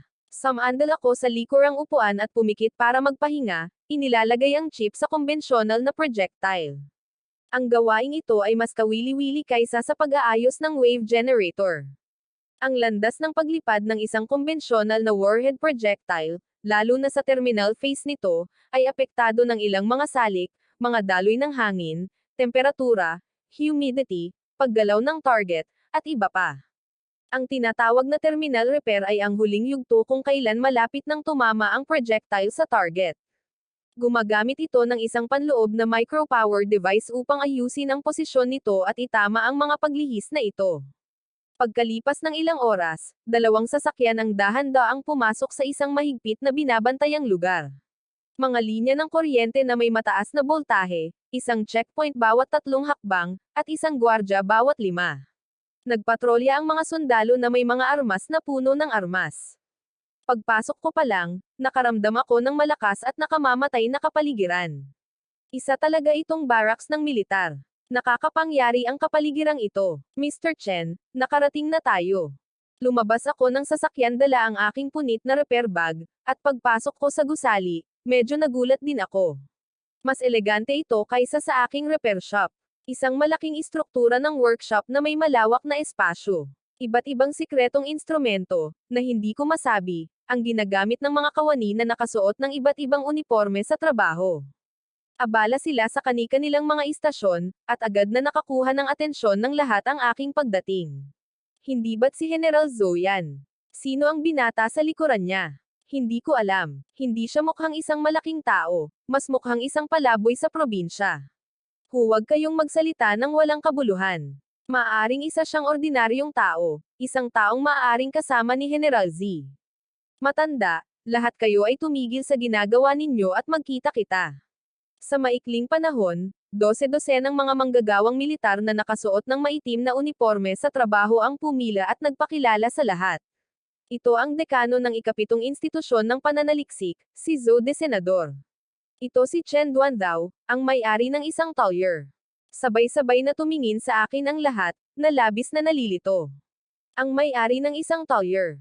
Anong ginagawa niya rito? Dekano Zoe. Pakipakilala sila sa lahat. Opo, General, Commissioner, pumunta kami rito. Sa pagkakataong ito ay dahil lamang sa bagay na ito. Pagkasabi niyan, may inilabas si Zoe daw mula sa isang maliit na kahon. Kinuha niya ang chip na ito. Ano ito? Hindi pa ako nakakita ng katulad nito. Anong high technology? Mukhang kakaiba, pero para saan nga ba ito? Agad na itinaas ng lahat ang kanilang mga leeg, nakatitig sa mga bagay na nasa kamay ni Zudaw ng may kuryosidad. Ito ang chip para sa Beidou 3 Satellite Navigation System. Beidou 3. Hindi pa natatapos ang pananaliksik na ito. Wala tayong artificial intelligence, pera, o oras. Paano nga ulit nangyari ito? Agad na kinuha ng matandang lalaki, bilang commander ng base, ang chip. Sinuri niya itong mabuti. Gaya ng inaasahan sa Beidou 3, nabuo ito mula sa isang piraso na walang tahi. Hindi ko pa nakikita ang teknolohiyang ito dati, at ang daan-daang materyales na ginamit ay malayong-malayo sa pangkaraniwan. Hindi ito isang ordinaryong landas, mas mukhang materyal na carbon grade. Tingnan mo ang katumpakan na ito. Dapat ay hindi bababa sa 3 mm o mas mababa pa, di ba? Saang laboratorio ang gumawa nito? Magkano ang gastos sa heat dissipation? Sa sobrang bilis ng integration, kapag gumagana na ito, tiyak na magiging malaki ang nalilikhang init. Sa loob ng ilang segundo, lahat ay nagsimulang sumigaw, manood, at magsuri. Bagamat ito ay isang base militar, ang mga kababaihan mula sa industriya ng militar na maaaring makapasok ay kinuha rin mula sa ibang mga institusyon ng pananaliksik. Tanging ang grupong ito lamang ang makakakita sa kakilakilabot ng Beidou 3 gamit ang kanilang sariling mga mata. Tila ang bagay na ito ay talagang may espesyal. Ano sa palagay mo? Pasensya na, General, hindi namin maintindihan. Ang alam lang namin ay hindi pangkaraniwan ang bagay na ito. Ang research institute na makakagawa nito ay tiyak na hindi pangkaraniwan. Ngumiti ng mapait si Old Wee at sinabing, tumanggo rin ang iba, mas nalilito kaysa sa huli, at dumilim ang kapaligiran sa opisina ng caretaker. Palagi niyang iniisip na magagaling ang kanyang mga tauhan dito, ngunit hindi niya inaasahan na ang maliit na chip na ito, ang grupo ng mga tao na ito, ay hindi man lang ito maiintindihan. Mr. Chen, pakitulungan po silang ipakilala ito. Huminga ng malalim ang caretaker, at sumulyap sa akin mula sa gilid. Kanina pa ako tumitingin-tingin sa paligid simula nang pumasok ako. Ang mga instrumento at ang kapaligiran dito ay parang langit at lupa lamang kumpara sa aking Talyer. Ngunit kahit gaano ito kagaling, ang paggamit nito kasama ang isang grupo ng mga tulisan ay tunay na pag-aaksaya ng talento. Ngumiti ako ng bahagya, lumapit sa karamihan, kinuha ang chip, at sinabing, ayos lang.